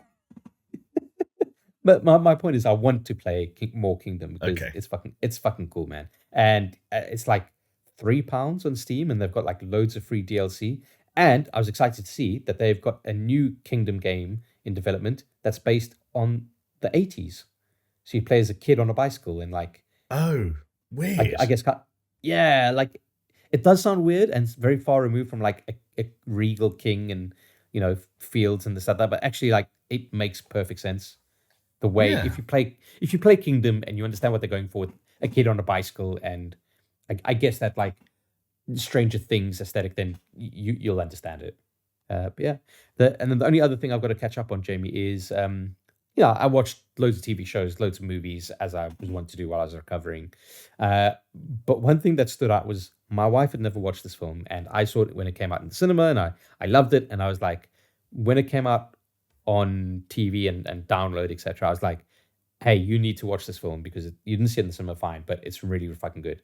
And she's like, yeah, I want to watch it. And she didn't watch it until I forced her to watch it the other day. And I'm talking about Christopher Nolan's Tenet. Interesting. How did it go down? She was confused as hell. Fair enough. I will say, watching it on TV was better than watching it in the cinema in terms of understanding what they're saying. Because Christopher Nolan has this thing of like muffling voices and having the score overtake everything else in the cinema. But on TV, it's a little bit better. But yeah, no, she loved it. Didn't really understand a lot of it. At some points, I had to like pause it and be like, right, so this is what's happening. This is what's happening. I will say on a second viewing, and maybe even not even a second viewing, but a second viewing so far removed from the first viewing, I really fucking loved it, man. Interesting. Like, I might have to go. I loved it. I loved it in the cinema, and it was a film that I was like, this is a movie that deserves to be watched again, and I just never got around to it because I was like, no, well, I'll just watch it with my wife, and it never happened. But yeah, just do yourself a favor, man. Like it's such a good film, but and that soundtrack is so banging, man. Soundtrack is good, but I was going to say it's the Christopher Nolan curse because I haven't watched Interstellar since the cinema. I've only watched Inception maybe once or twice since the cinema. But you see, but like Interstellar, I remember coming out of the theater, the cinema, and saying to myself, I loved that movie, and I never want to watch it again. Because you don't want to like spoil the image you've got. No, it's just because it was like, I don't know, it was just like, it was a bit of a slog. It was. In a way. And it was something that was like, as a one-off thing, it was an amazing experience, and I didn't need to do it again. I've since softened on that, and I do want to watch it again. I've downloaded it, so just got to find like fucking 5 hours of my life to watch it again. But yeah, Tenet is fucking quality, man. So good. Especially a second viewing where you're understanding things a lot more. Because you're watching Tenet for the first time, you're like, I don't understand what's going on, but I'm here for the ride, Whereas now it's like, yeah, I know what's going on here. Yeah. I think I remember being mostly okay with Tenet, but up until maybe like the last third or the last quarter, where there were a few too many things going on at once, where I was like, With the temporal pincers and all that shit. see, the temporal pincers as it related to the more action oriented moments were like fine, because like you said, you just kind of roll with it and take them for what they are. Yeah. It was some of the more character some of the larger character reveals, and trying to like retrace your steps in terms of how you've remembered things and like realign that stuff, that I was like, it asked you to do a lot in not a lot of time towards the end of the film. But broadly speaking, yeah, like once you wrap your head around like the cool concept, I thought it was I'd be interested, man. Like if you watch it again now, like not even anything that we have to discuss on the pod, but I'd just be interested in your thoughts on a second watch through, because you'll be a similar thing as me, right? Like so far removed from it, and then watching it again, and I guess so. But the other thing I'm curious about, Jamie, what have you been playing? What have I been playing? Well, first of all, let me say, now that you mentioned you're back, that I'm very glad to have you back on the podcast, and I'm glad you're feeling well enough to be here, and I hope it keeps getting better. Backstreet's back, boys. Backstreet's back. Chris is no longer Brokeback Mountain. There's a gay joke in there somewhere. Okay. Yeah, I played a few things this week. I'm in an awkward situation with one of them where I signed an NDA without reading the date I'm allowed to talk about the thing, and I can't find the date. So I'm waiting till I see YouTube videos and previews go up, and then I'll talk about it. But I don't think it's happened yet at the time of recording. So the only thing I'll talk about is Modern Warfare 2, which was obviously kind of the multiplayer of which was formally revealed last week. I think Jonesy and I were recording basically as it was happening, as they were doing the Call of Duty Next event. And it's since had, it's as we speak, it's entering its second weekend of beta, now completely open on PlayStation and soon to be open on Xbox and PC unless you've pre-ordered. I will say that my first impressions of Modern Warfare 2 are positive, talking exclusively about the multiplayer in its current state, with the current sort of circulation of game modes and maps that we've got. I'd like to see more, goes without saying. I want to see the full range of weapons. I want to see how the gunsmith continues to get more involved and more elaborate. I need to see server reliability, what the quality of the remainder of the maps. But like my first impressions are really solid. I was a big fan of Modern Warfare 2019, so naturally this came into things with an advantage over, say, Black Ops Cold War and Vanguard in recent years for me. I just think Infinity Ward games hit a little bit different. The way they handle sort of like the weight of the guns, the impact of the weaponry, their audio design, the visual design, and the feedback of like firing the guns. Even the map design to a certain extent. And of course, visually, this is the most advanced and the best looking Call of Duty multiplayer to date. So it has a lot of really nice things going for it. It helps that I'll be upfront that I am more into Infinity Ward and Modern Warfare as a sub-series than just about anything else COD is doing at the moment. But positive start. Open beta for almost everyone this weekend if you want to try it out. And but that's just for the multiplayer, like the specific multiplayer, specifically multiplayer. Warzone has obviously been elaborated on a little bit. That's releasing, I think, mid-November. We've seen the new map. Influencers have played a few games. Reception has not been that positive from what I've seen. This is what I wanted to speak to you about. And I brought it up with you on one of our WhatsApp chats, but I wondered if there was anything more or anything you wanted to say here, because I've been reading some not hot receptions on it, saying like it's not hitting. Yeah. Like if say what we want about Warzone in its current state, but when Warzone launched, it was like that perfect mix at the right time, right? That's the thing. And I think what the vibe I got from this is that everyone who's talking publicly about Warzone 2 at the moment, having played it, did so because they were at Call of Duty Next, and they were at Call of Duty Next because they were a Call of Duty influencer or YouTuber or streamer in some respect, even if it's not what they did exclusively.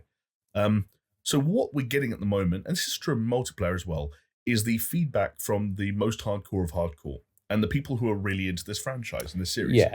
And so the guys that are going to be like obsessing about the meta, the ever-changing meta, and like what's this, what's that. Whereas someone like you and I, maybe you to a lesser extent, but me to a more extent, like I don't care about that stuff. It's just like, I'll get in and there's it's an LMG. Okay, fine, I'll use it. Exactly. Yeah.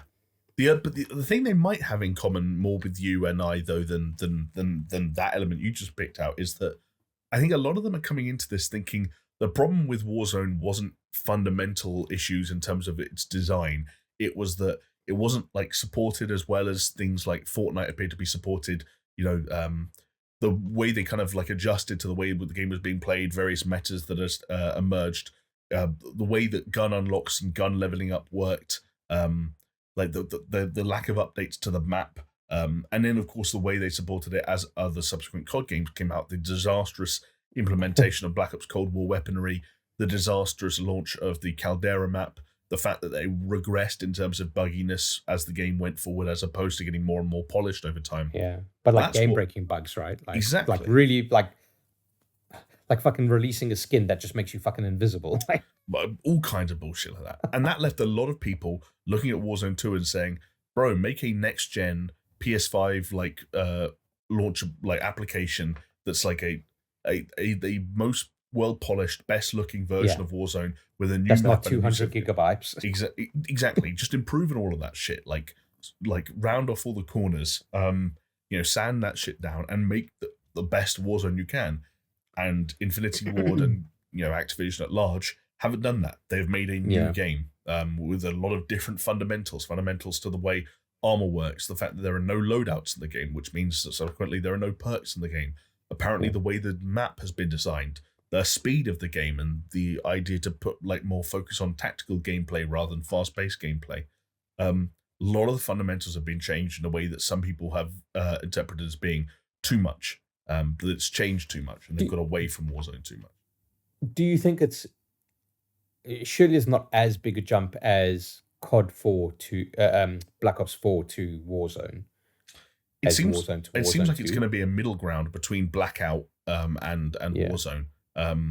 Like they are like one of the things that was interesting about Warzone is it tried to appeal to the more traditional Call of Duty player by stripping out a lot of the complications that games like Apex and PUBG concern themselves with. Apex and PUBG, for example, you're picking up different armors with different tiers of armor. Yeah. You've got armor and helmets separated out. Guns are guns, and you need attachments to go with that. Call of Duty simplified a lot of that by saying we're not going to have attachments that you can pick up as loot. We're going to have various guns that are based off these. They're going to use this blueprint system. They said armor's going to work one way. You've got 3 slots for plates. Yeah. And we're going to take ideas from the multiplayer, like kill streaks, and we're going to insert them right into the game and say, hey, what if it was a battle royale game, but it felt like Call of Duty? And Warzone 2 feels like it's going more towards, what if it was more of a battle royale game in the way that PUBG and Blackout, like you mentioned for Black Ops 4, had been beforehand? Like, what if you did have to do inventory management on the fly again? What if there were different kinds of armor? What if maybe actually you couldn't get your loadouts and you did have to like loot for guns a little bit more?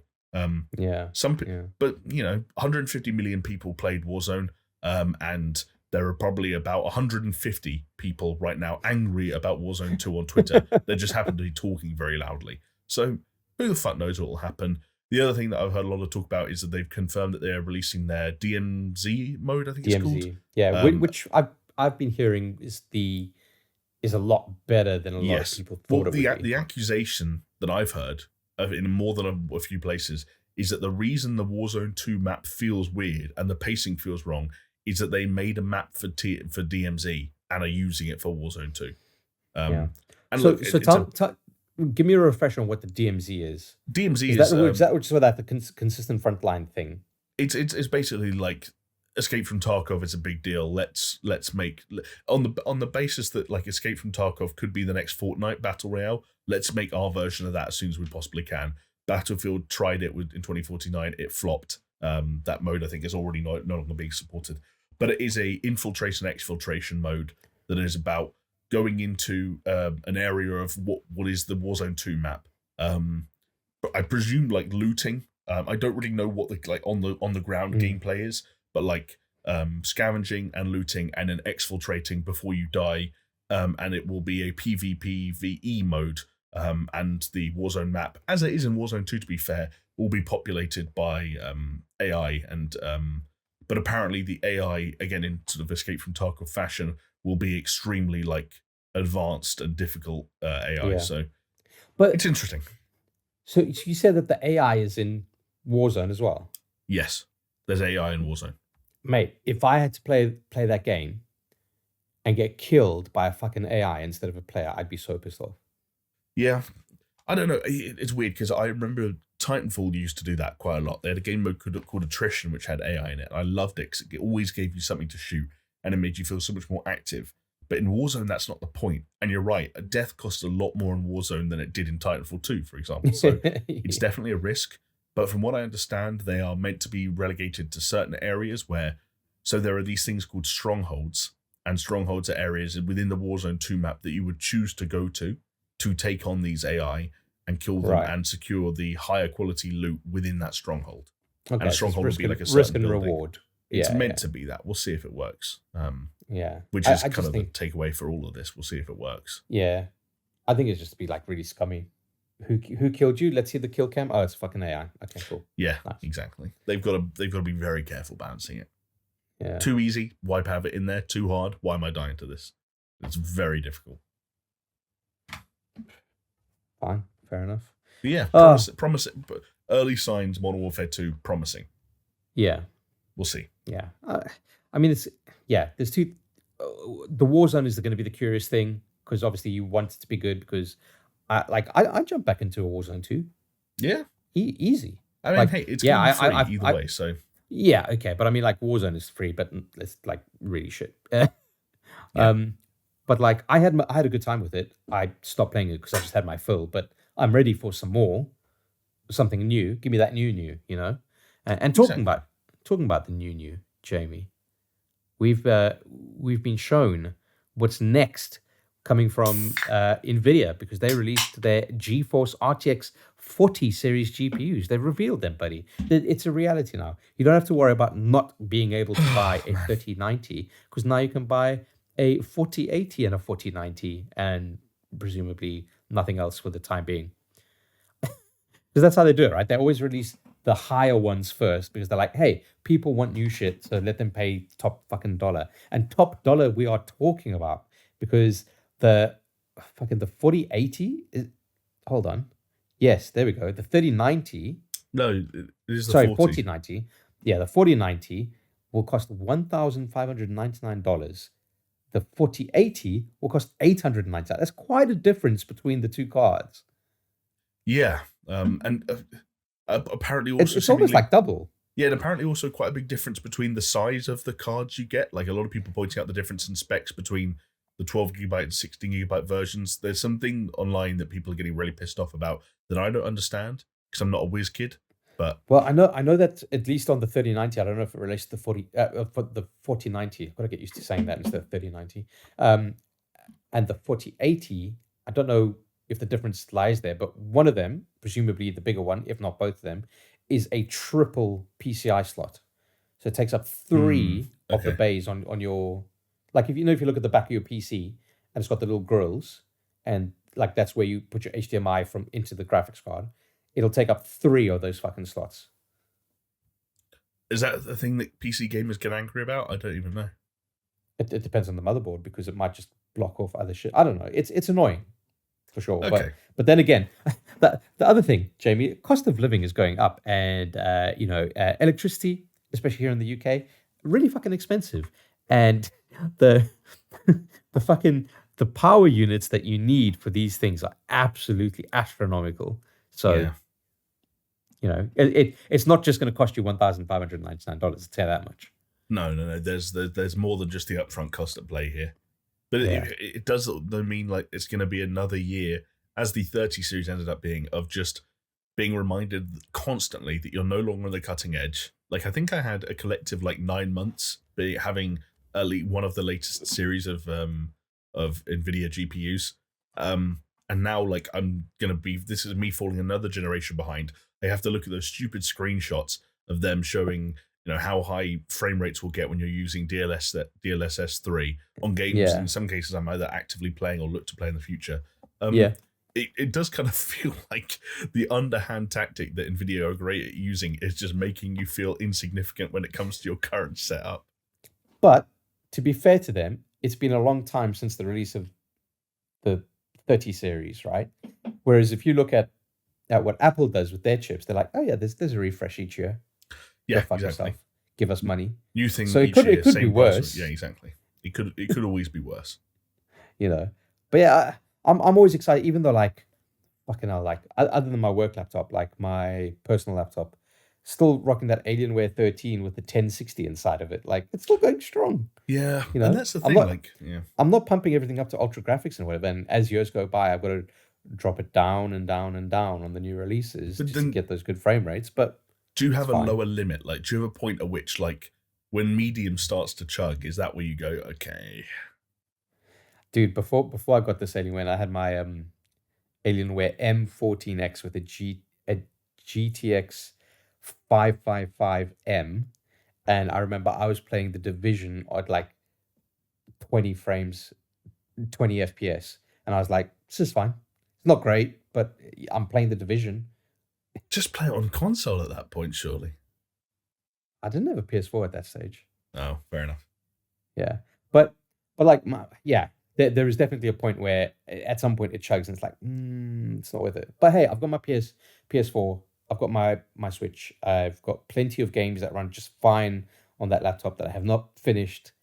I think I'm good for the time being. Yeah, and as long as Dota plays well, Jamie. I mean, granted, I haven't played it in like almost 6 months, but as long as Dota runs, I'm good. The interesting thing for me is going to be, because in recent years, other than Cyberpunk, which I made the decision to pick up on PC, a lot of the times the owning the PS5 and the PS5 being newer than my graphics card is. I know that's not how it works, but it's like the mental gymnastics you do. Yeah. It's been like, I'll sit with the PS5. Where things will get interesting is I'm pretty sure now I'm no longer going to follow Xbox down the path in terms of their latest home console hardware.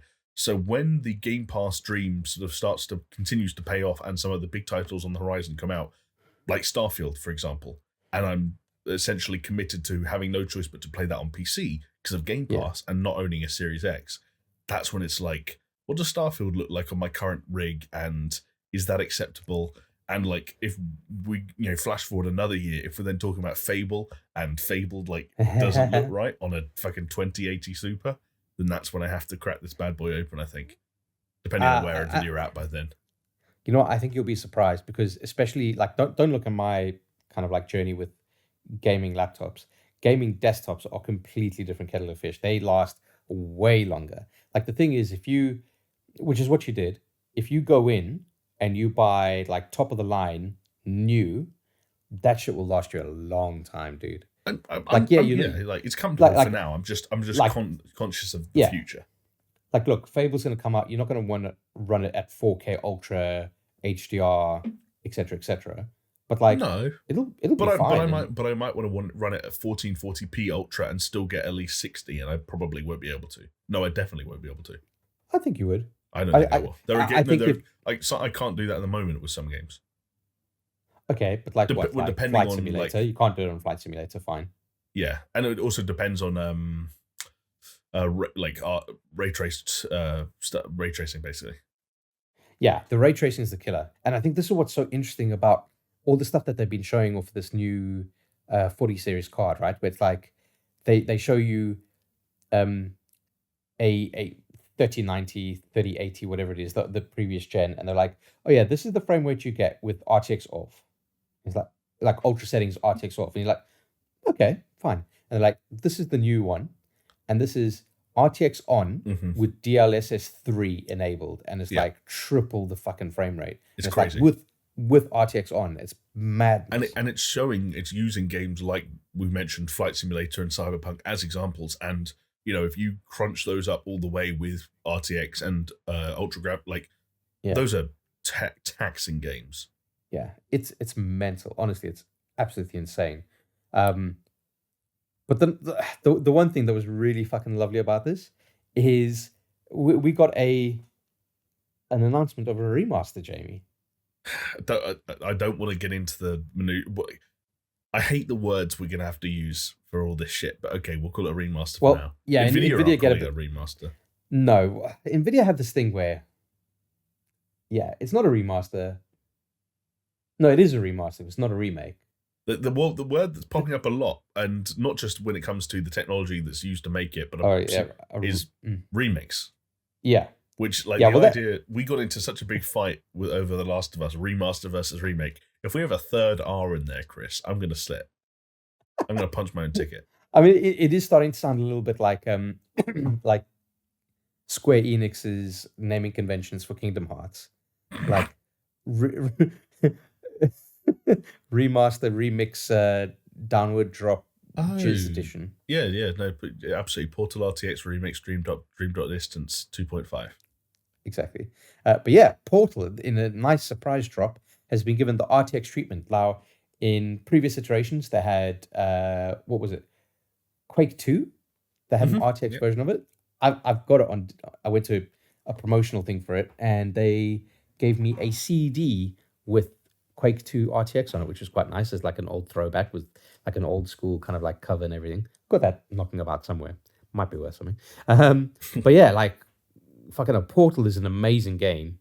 We're talking about the first one here, obviously. Second one, also amazing. But Portal is an amazing game, and what they've done to it just looks absolutely fucking incredible. They're doing it to show off this official mod that RTX have got, or this, like, what's the word? It's like pipeline that they've got in order for people to easily make mods, RTX mods for games. Yes. By just kind of like automatically injecting some RTX lighting into classic things, which is interesting. They had like Minecraft RTX, which completely fucking changes it, like you cannot believe. So I'm super tempted by this, but I don't have an RTX card at all. It runs, to be fair, it runs on any RTX card. You don't need to have the latest one just to play the Portal RTX, and it is a free update on Steam. Yeah, I'm very interested about this. I watched that trailer, and it's one of those things that sometimes, weirdly enough, in more modern games, ironically, kind of even like those that were being used to promote RTX as soon as that first set of cards were being released, like the differences with RTX on RTX off can be a little bit more minute and almost indistinguishable at times. There's nothing indistinguishable about the differences here. Like, Portal is a perfect showcase for everything ray tracing is all about. It looks remarkable, and it's fascinating just how much we associate complex lighting techniques and lighting technology with advanced visuals in general. It just makes it look like a game from another stratosphere. And I think the really interesting thing here is, as you mentioned, how effective is this RTX remix technology when being used on other games and when being put in the hands of other people. They claim that it can add ray tracing to titles in, quote, just a few clicks. I that remains to be seen. I don't know how much tweaking and fiddling there is to be done on the creator side there, but like the promise of more Portal RTX style projects in the future, wherever they stem from, like it could be a really interesting way to kind of like rediscover and revisit old games with a astonishing coat of paint. Yeah, it would be really cool. Like something like that. If they say, just a few clicks, like if that's the case, and anyone can do it, it could even be a case of like going back to your library and being like, I really want to play this game, but let's just add RTX to it. Yeah, and right. If it's a thing where it's like, if Nvidia can have like a decent interface for it, and it's easy enough to do, then it could just be like, oh, okay, well, I could play the game now, or maybe I could play it in like 20 minutes, but it'll look like incredibly different. Maybe not better, but just different. And be like, yeah, I could do that. I'm down for that, for sure. Can't wait to add to RTX Remix the Kane and Lynch games. It's going to be my first thing. Yeah, really? Yeah, mate, Kane and Lynch Dead Men. Again, people would think Dog Days, but I actually don't. I'm thinking Dead Men with especially the mission where you're rappelling down the side of that big building. Yep. Okay. It's going to be my niche. You want to know my one? Can I guess it? Take a guess. I'll give you two guesses. What's the name of that series that it was like a knockoff of The Sims, but with explicit fucking? Like Couples or something like that. Is it that? No, it's not that. Shit. Okay, never mind. Yeah. I don't want to see the ray tracing from pools of cum. Thank you very much. Cum is a nice shimmer, bro. I'll take your word for it. You never seen cum glistening in the moonlight? Under the pale moonlight? Yeah, exactly. Okay, that was your one guess. What's your second guess? So it's a PC Morrowind. I mean, that was something that they did show off, and I would absolutely cream for that. But no, that's not what I'm thinking of in this instance. But Morrowind stuff looked cool, man. But it was just screenshots. But Some Half-Life shit. No. Okay, think about like you mentioned like rappelling down a building and like how cool that would be, right? I'm thinking Tom Clancy's Rainbow Six Vegas 2. I mean, you're getting there. How am I getting warmer with that? That was meant to be a joke. Spec Ops: The Line. Think about it. Dubai, skyscrapers. Oh, okay. There's a lot of glass in that game, to be fair. It would be so sick, honestly. That would. Oh, I mean, it's been well documented, at least on ATG, that my love for that game. Yeah. Think about it. It would be really fucking cool. Yeah, it would be really cool, and then you'd very quickly realize you were playing Spec Ops: The Line. And you'd love it because it's a great game. Spec Ops: The Line is an exceedingly average shooter with a story that was. I increasingly tend to believe a story that was overhyped because it was different and it was more challenging or thought-provoking than people were used to at the time. It wrapped up in a game that they didn't expect to offer any of that. You're wrong. It's a great game. But anyway, do yourself a favor and just watch Apocalypse Now. It's over in about the same amount of time as Spec Ops: The Line, and it's better. Goodness gracious. Fucking, you've killed me with that, you bastard. Sorry. You know what? I'd like to play an RTX version of Spec Ops: The Line is on Nvidia's other proprietary technology, GeForce Now, Jamie. And as luck would have it, there is a console, a handheld console that has been announced, which has been previously rumored, from Logitech, of all places, called the G Cloud, the G Cloud handheld. And what's really cool about this is it's an Android-based handheld gaming thing. Effectively, what you'd imagine like a PSP or a Switch to look like. Screen in the middle, controllers on the side. There you go. What's cool about it runs Android, but it's got baked into it Xbox Cloud Gaming, Steam Link, NVIDIA's GeForce Now, and then they quote unquote say, and any other streaming app that you can get through an Android store. So presumably you could link your PlayStation as well, but I guess they just didn't have a lot that maybe Sony's not a licensed partner with Logitech to like mention it. But this thing is fucking cool, man. What's not so cool though is the pricing. $350. If you pre-order, it's $300, which, I mean, that's no way to kind of cut this up. That is Steam Deck territory. Yeah, the Steam Deck is assuming if you don't pre-order, if you buy it, let's say at launch, it's $50 less than a Steam Deck. Yeah, and a whole lot less powerful, especially as. So natively, you can play Android games on it. That's all fine. It's not an exceptionally like strong, like a powerhouse of a console. Yeah, exactly. But what it was always meant to be was just connect to all those cloud streaming services or console streaming services. So you could take your entire library on your Xbox One X, for example, or Xbox Series X, sorry, and you can play your entire library on that handheld, like just stream it. And the same with Steam Link, the same with presumably PS App. That's all really cool. And then obviously Xbox Cloud Gaming is a separate thing, and GeForce Now is a separate thing. And I'm sure like PlayStation Now as well. They probably have some fucking. I forget exactly how PlayStation Now works when it comes to like third-party support, but yeah. Yeah. We'll see. But like it's all pretty fucking cool. And I guess what this has going for it is it's going to be a lot lighter, and it's got like 12-hour battery life. It's got haptics, it's got gyroscope, it's got everything you want from it, other than let's say the power. Yes. I think they're kind of shooting themselves in the foot with the pricing though. If they got this down, like you never know, like you know, give it half a year, it might be like heavily discounted. I think it needs to come down so much, it's just not realistic. Personally, what would be good for you? Tops $150. Really? I would say 200. Bro, I'd go 200. It's an Android it's a like a skeleton Android running like thing that like wants to stream game. Like my iPhone can already do this, and I can put like a controller on my iPhone. I can sync an Xbox controller to my iPhone for nothing. Like You're not wrong. You're not wrong. What you're trying to get me with here is a 7-inch, the quality of the 7-inch display and the 12-hour long battery life. And like, I'm not paying $300. I'm not paying $50 less than a Steam Deck.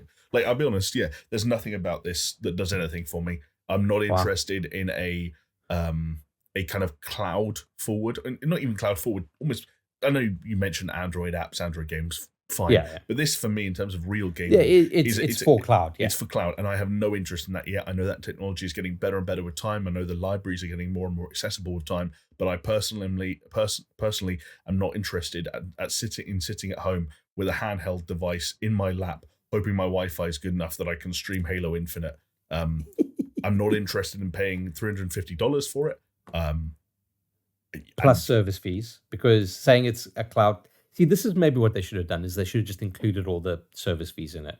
Mm-hmm.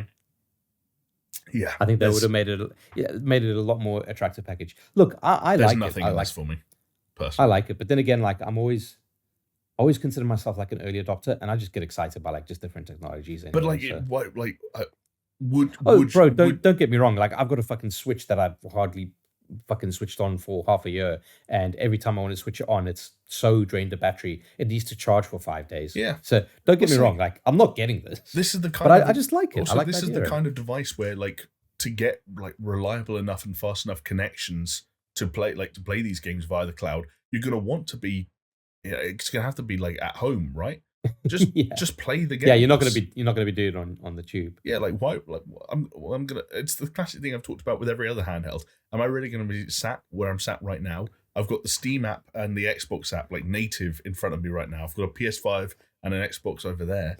Like, what am I gonna have this handheld in my hands for? Because it's cool. That's basically all it's got going for it. It's like Logitech making a gaming handheld. And it's cool, and it looks slightly different, and like you said, it's like you get those early adopter twinkles in your eye. But fundamentally, when I personally break it down, there's nothing in this for me. Okay, let's try find something else that you might be into. Okay. You ready? Have you heard of video game Dunkey? Oh, the content creator on YouTube. Yes, I've heard of him. On YouTube. I've been known to enjoy his content. Yes, me too. At 2 times speed, even though he's got short videos. Well, popular YouTuber Dunkey is launching a game publisher company. Yeah. He's a game publisher now. He's a game publisher now. With his wife. Who's got like the world's most high-pitched, annoying voice in the entire I saw world. her on a podcast once. It's mental. But yeah, they've got a new company called Big Mode. Dunkey launched it with a video very much in his own kind of Dunkey style, which if you know Dunkey and you know his content, you kind of look at it and you're like, is this a piss take? Right, it's a very fine line with him, yeah. Yeah, is this like, are you shit posting or is this real? But no, it's real. I took it to be genuine, yeah. Yeah, even I think obviously not the announcement's definitely real, but even like the tone of the video, I took it to be like genuine. Yeah, but yeah, basically he's essentially said like he's played so many games, he knows what's good, he knows what's bad. As a publisher, he can help developers of good games put them out there. Obviously, he has a very big following on YouTube, so that's automatically almost like a marketing platform in and of itself. And quote unquote him, I'm sick of sitting on the sidelines. What's your take on this, Jamie? My take on this, there's 2 parts to it, and I want to say that this was genuinely my take, having watched the YouTube video before I kind of waded into any other discussion that was going on. And like I pulled some quotes here for the sake of like that we can read, but I wasn't aware of these quotes before I kind of came to my own conclusion, which was that. Like, the reason it was interesting to me was that when people have asked me in the past, like, what would I do if I like won the lottery or if I was a billionaire and I needed to do something to keep myself entertained and engaged and switched on, and like this has been my answer forever. Like there's something about like the Devolver Digital be a publisher specifically. Yeah, there's something about the Devolver Digital model and the Annapurna interactive model, about being in that position where, and again, I don't have money, I don't have contacts, I don't have anything, I have nothing to offer the world right now. But in an alternate universe where I did, there's something about like being able to scout out promising games in development, being able to help out independent developers with either additional funds or development support or support around the release and the marketing and the promotion of a game and so on and so forth, and like being able to do like what like Devolver and Annapurna have done in recent years was like been a really kind of inspiring thing for me. And it's like, it's not something I aspire to do in real life because it's unrealistic. But again, it's my answer. Like, if you made me a billionaire and said, what would you do to keep engaged and be a part of society? I would like to do something like this and leverage those billions of dollars against an industry that I love. And so there's a part of me that looks at this, and this is saying, this is Dunkey doing something that comes from the same place as how I feel about it, because he wants more people to be able to create great games and get them exposed to more people and better the industry. And I am totally on board for that ethos and that and I'm totally on board for like that cause. Yeah. My issue was when I watched the video and Dunkey's video. Dunkey's video. And again, it was the context of a video. It wasn't just a conversation. There was no pushback. There were no questions you could ask, for example. But his justification for going into this essentially came down to, I've played so many games that I know good games, and that's why I'm going to be a video game publisher. And I'm still learning the ropes of the video game industry. I'm still learning how things work, how development works, how publishing works. But we've spent enough time in and around this stuff to know that like there's more to publishing video games than being able to identify a good video game, especially if your expertise lie in identifying a good video game after a video game has been released.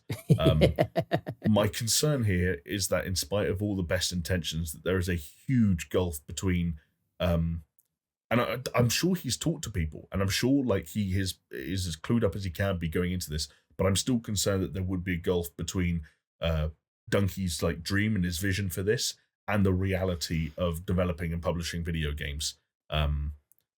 And so that's my concern, and that concern was driven home by that video, which like he like at some point it almost came down to as redundant as, oh, don't you guys hate annual cash grabs like FIFA and Call of Duty? We here on this channel, we like Hollow Knight and Cuphead, so I'm gonna publish games like that. And you're like, but my dude, like that's like, you can't just like create a company with, you know, not even a crazy amount of YouTube subscribers. Let's be honest, like a good amount, but not even a crazy amount. Like, even if Mr. Beast created a video game publisher right now, I'd be like, okay, like slay your roll, dude. Like, you've got money and reach, but like it's complicated.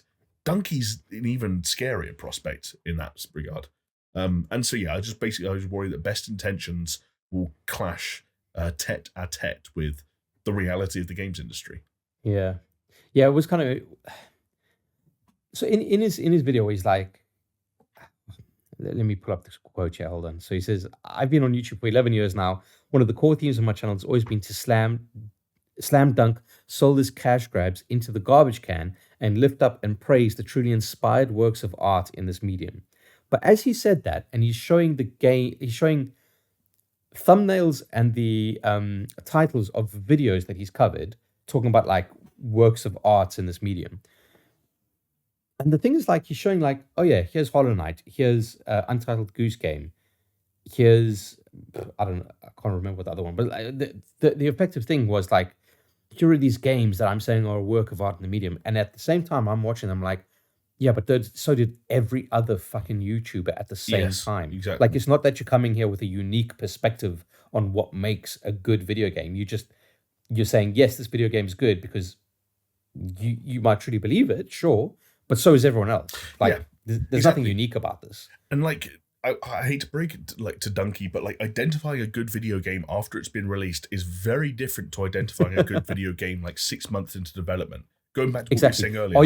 Are you going to look at the cylinders coming on each other and think, you know what? In the third iteration of this game, it might be the fastest selling Nintendo IP ever. Like, are you going to have someone walk into your room and describe Cuphead to you, like with a fucking PowerPoint presentation, and then say, not only is this a good idea, but this is a good idea I'm going to financially support for the next fucking like 10 years until it comes out? And and I'm I'm going going to to hand use draw each frame. exactly. I'm going to use my contacts to like secure like marketing deals with Microsoft and so on. Like, don't get me wrong, a lot of people in significant or senior positions within bigger publishers at the moment in the game industry aren't traditionally always from exclusively video game backgrounds, but they are often also from very like business heavy backgrounds, and they Yeah. know about like networking, and they have connections, and they understand like the fundamentals of business, and they understand timelines, and they understand milestones, and they understand like how you keep video games on track, and how you like when to ramp up and when to ramp down video game. Like there's so many intricacies here that I just feel like I worry that based on what we know so far that there's too much naivety in the mix. Yeah, it's possible. Although, I hope I'm like, not being too negative here. I'm sorry, because no, I I think like I like the idea, and I I, want I, it to I work. I think there's an aspect of it. Yeah, I'm with you, and I don't think that there's any reason that it wouldn't work. Um, but I think maybe it's a case of like it's Dunkey, and it's just like it's a weird kind of thing, like him announcing it with his usual shit posting humor, but also trying to come across as being very serious at the same time. Like, I think I think if he had announced it differently, people would have had completely different takes, if I'm entirely honest. But Yeah, let's go through some of the people. So Daniel Dwyer of founder of video game documentary production company NoClip, which we fucking love on this channel, and who is very interestingly currently going through a series of game development because he wanted to see. So they're developing a game. It's like a racing game, like physics-based racing game, and he's developing a couple of episodes on NoClip where it's like, what does it take to get a game made, published, marketed, put up on Steam? What are those hurdles? Let's kind of like figure it out and document it for you. And it's been really fascinating to watch. But he commented, uh, perhaps I think a little bit unfairly for someone in his position, but let's get into it. He said, we got to drop the naive shtick that having opinions on games is a qualification for understanding just about anything about development, which is a fair opinion. But I also think it's maybe a little bit harsh because what that feels like what he's reacting to is the shit posting side of what Dunkey's been saying. I played a lot of games, so yeah, I but know what I'm talking about. even if Dunkey like that video was Dunkey's like call to action, that was his like, and you Yeah. look at like the accolades he hands himself in that video. Like that video is a pretty self-congratulatory video. But when you look at what he's actually saying about himself, all he's saying is, I've played a lot of games and I've been playing games for a long time and I've gotten really good at knowing when a good game is good and a game is bad. But as you pointed out earlier, like there's nothing unique or special about having played video games Yeah. for a long time, like being consistent with your But ability to you see, identify good and bad I games. don't think like you say, oh, when it boils down to it, what he's saying is that. I don't think that's what I'm saying that's I the mean. only thing he put in the video. If there's other Yes, things, but great. this But like, is tell why I'm us. saying like his presentation was completely wrong Right. because clearly that's not what he offers. What he offers is he's obviously got some connections within the industry. You would be being at his level at like, yes, okay, he's not the biggest, but he's got a good following, and I'm sure he has good relationships with developers. You'd imagine, okay, and industry insiders. What he's got is he's got clout, he's got money, and he's got essentially a marketing platform that's ready to go. I don't think that marketing platform is as big as people make it out to be, and I think that having money is very different to funding video game development Yeah, and also living your lifestyle. Like he's a YouTuber. yeah. You know, like there's I don't know. Cool your jets. Yeah, like I don't know if you're interested in reading like the other quote I put here from. Oh yeah. But like Let's do it. that was a reminder to me about like again the financial like implications of going on an endeavor like this. Yeah. So Flambeer developer Rami Ishmael wrote that he was happy to see a new publisher emerge, but urged any developers considering signing with Big Mode to heed caution, quoting, "Listen, I'll support anyone who wants to publish. Throw money at I think that's meant to be like a dash in there, sorry, like a. All right. Okay. So I'll support anyone who wants to publish / throw money at indie games, but indies, if as in being the indie developers, if you're going to take a deal from someone whose publishing qualifications are, I played a lot of games, make sure your upfront is 130% of a well-paid, comfortable budget, which is, fair. Like, I think for any indie developer, you're taking a chance signing up with Big Mode, and you want to cover that as best you can. Yeah, no. I think that's a fair thing. Another one that I saw was from, oh fuck, what are they called? Is it No More Robots? Yeah. Oh right, yeah. The dude from No More Robots, I forget his name, Mike Rose. So Yeah, he tweeted out. He's a prolific tweeter. Yeah, exactly. And I saw one of his prolific tweets where he was like, he was kind of like going on both sides of the fence here, and he was like, yes, it's hard. Maybe he's being a bit naive about it. And he also went on to say, I've had numerous influencers message me asking me about like setting up publishing companies, and he says this is the tip of the iceberg, and a bunch more are coming, just because he's been approached for his opinion on like how to set that kind of stuff up. But what he did say, referencing No More Robots itself, saying like, hey, it's not like unknowns haven't been able to make waves in the publishing space. Yeah. Also, another positive thing that I found, but I haven't put in the document, from Noel Berry, who was the programmer behind Celeste. Right. Of course, like Dunkey has covered and was featured in that video. He said, quote, I genuinely think Dunkey has a good eye for fun design, and if he wants to throw money at indie devs, why not? Sure, they might hit some hard realities of making games, but like, ...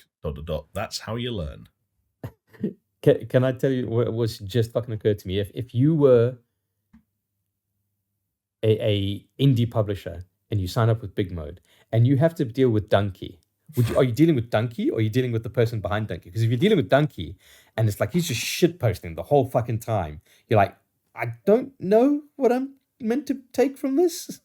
Is he saying my game is good? Is he saying it's bad? Because how could you ever fucking know? It's like, he seems really on board. Like, you know, the money's rolling in and like we're getting a lot of support and with great conversations. But he also keeps reminding us how much worse our game is than Super Mario Brothers 2.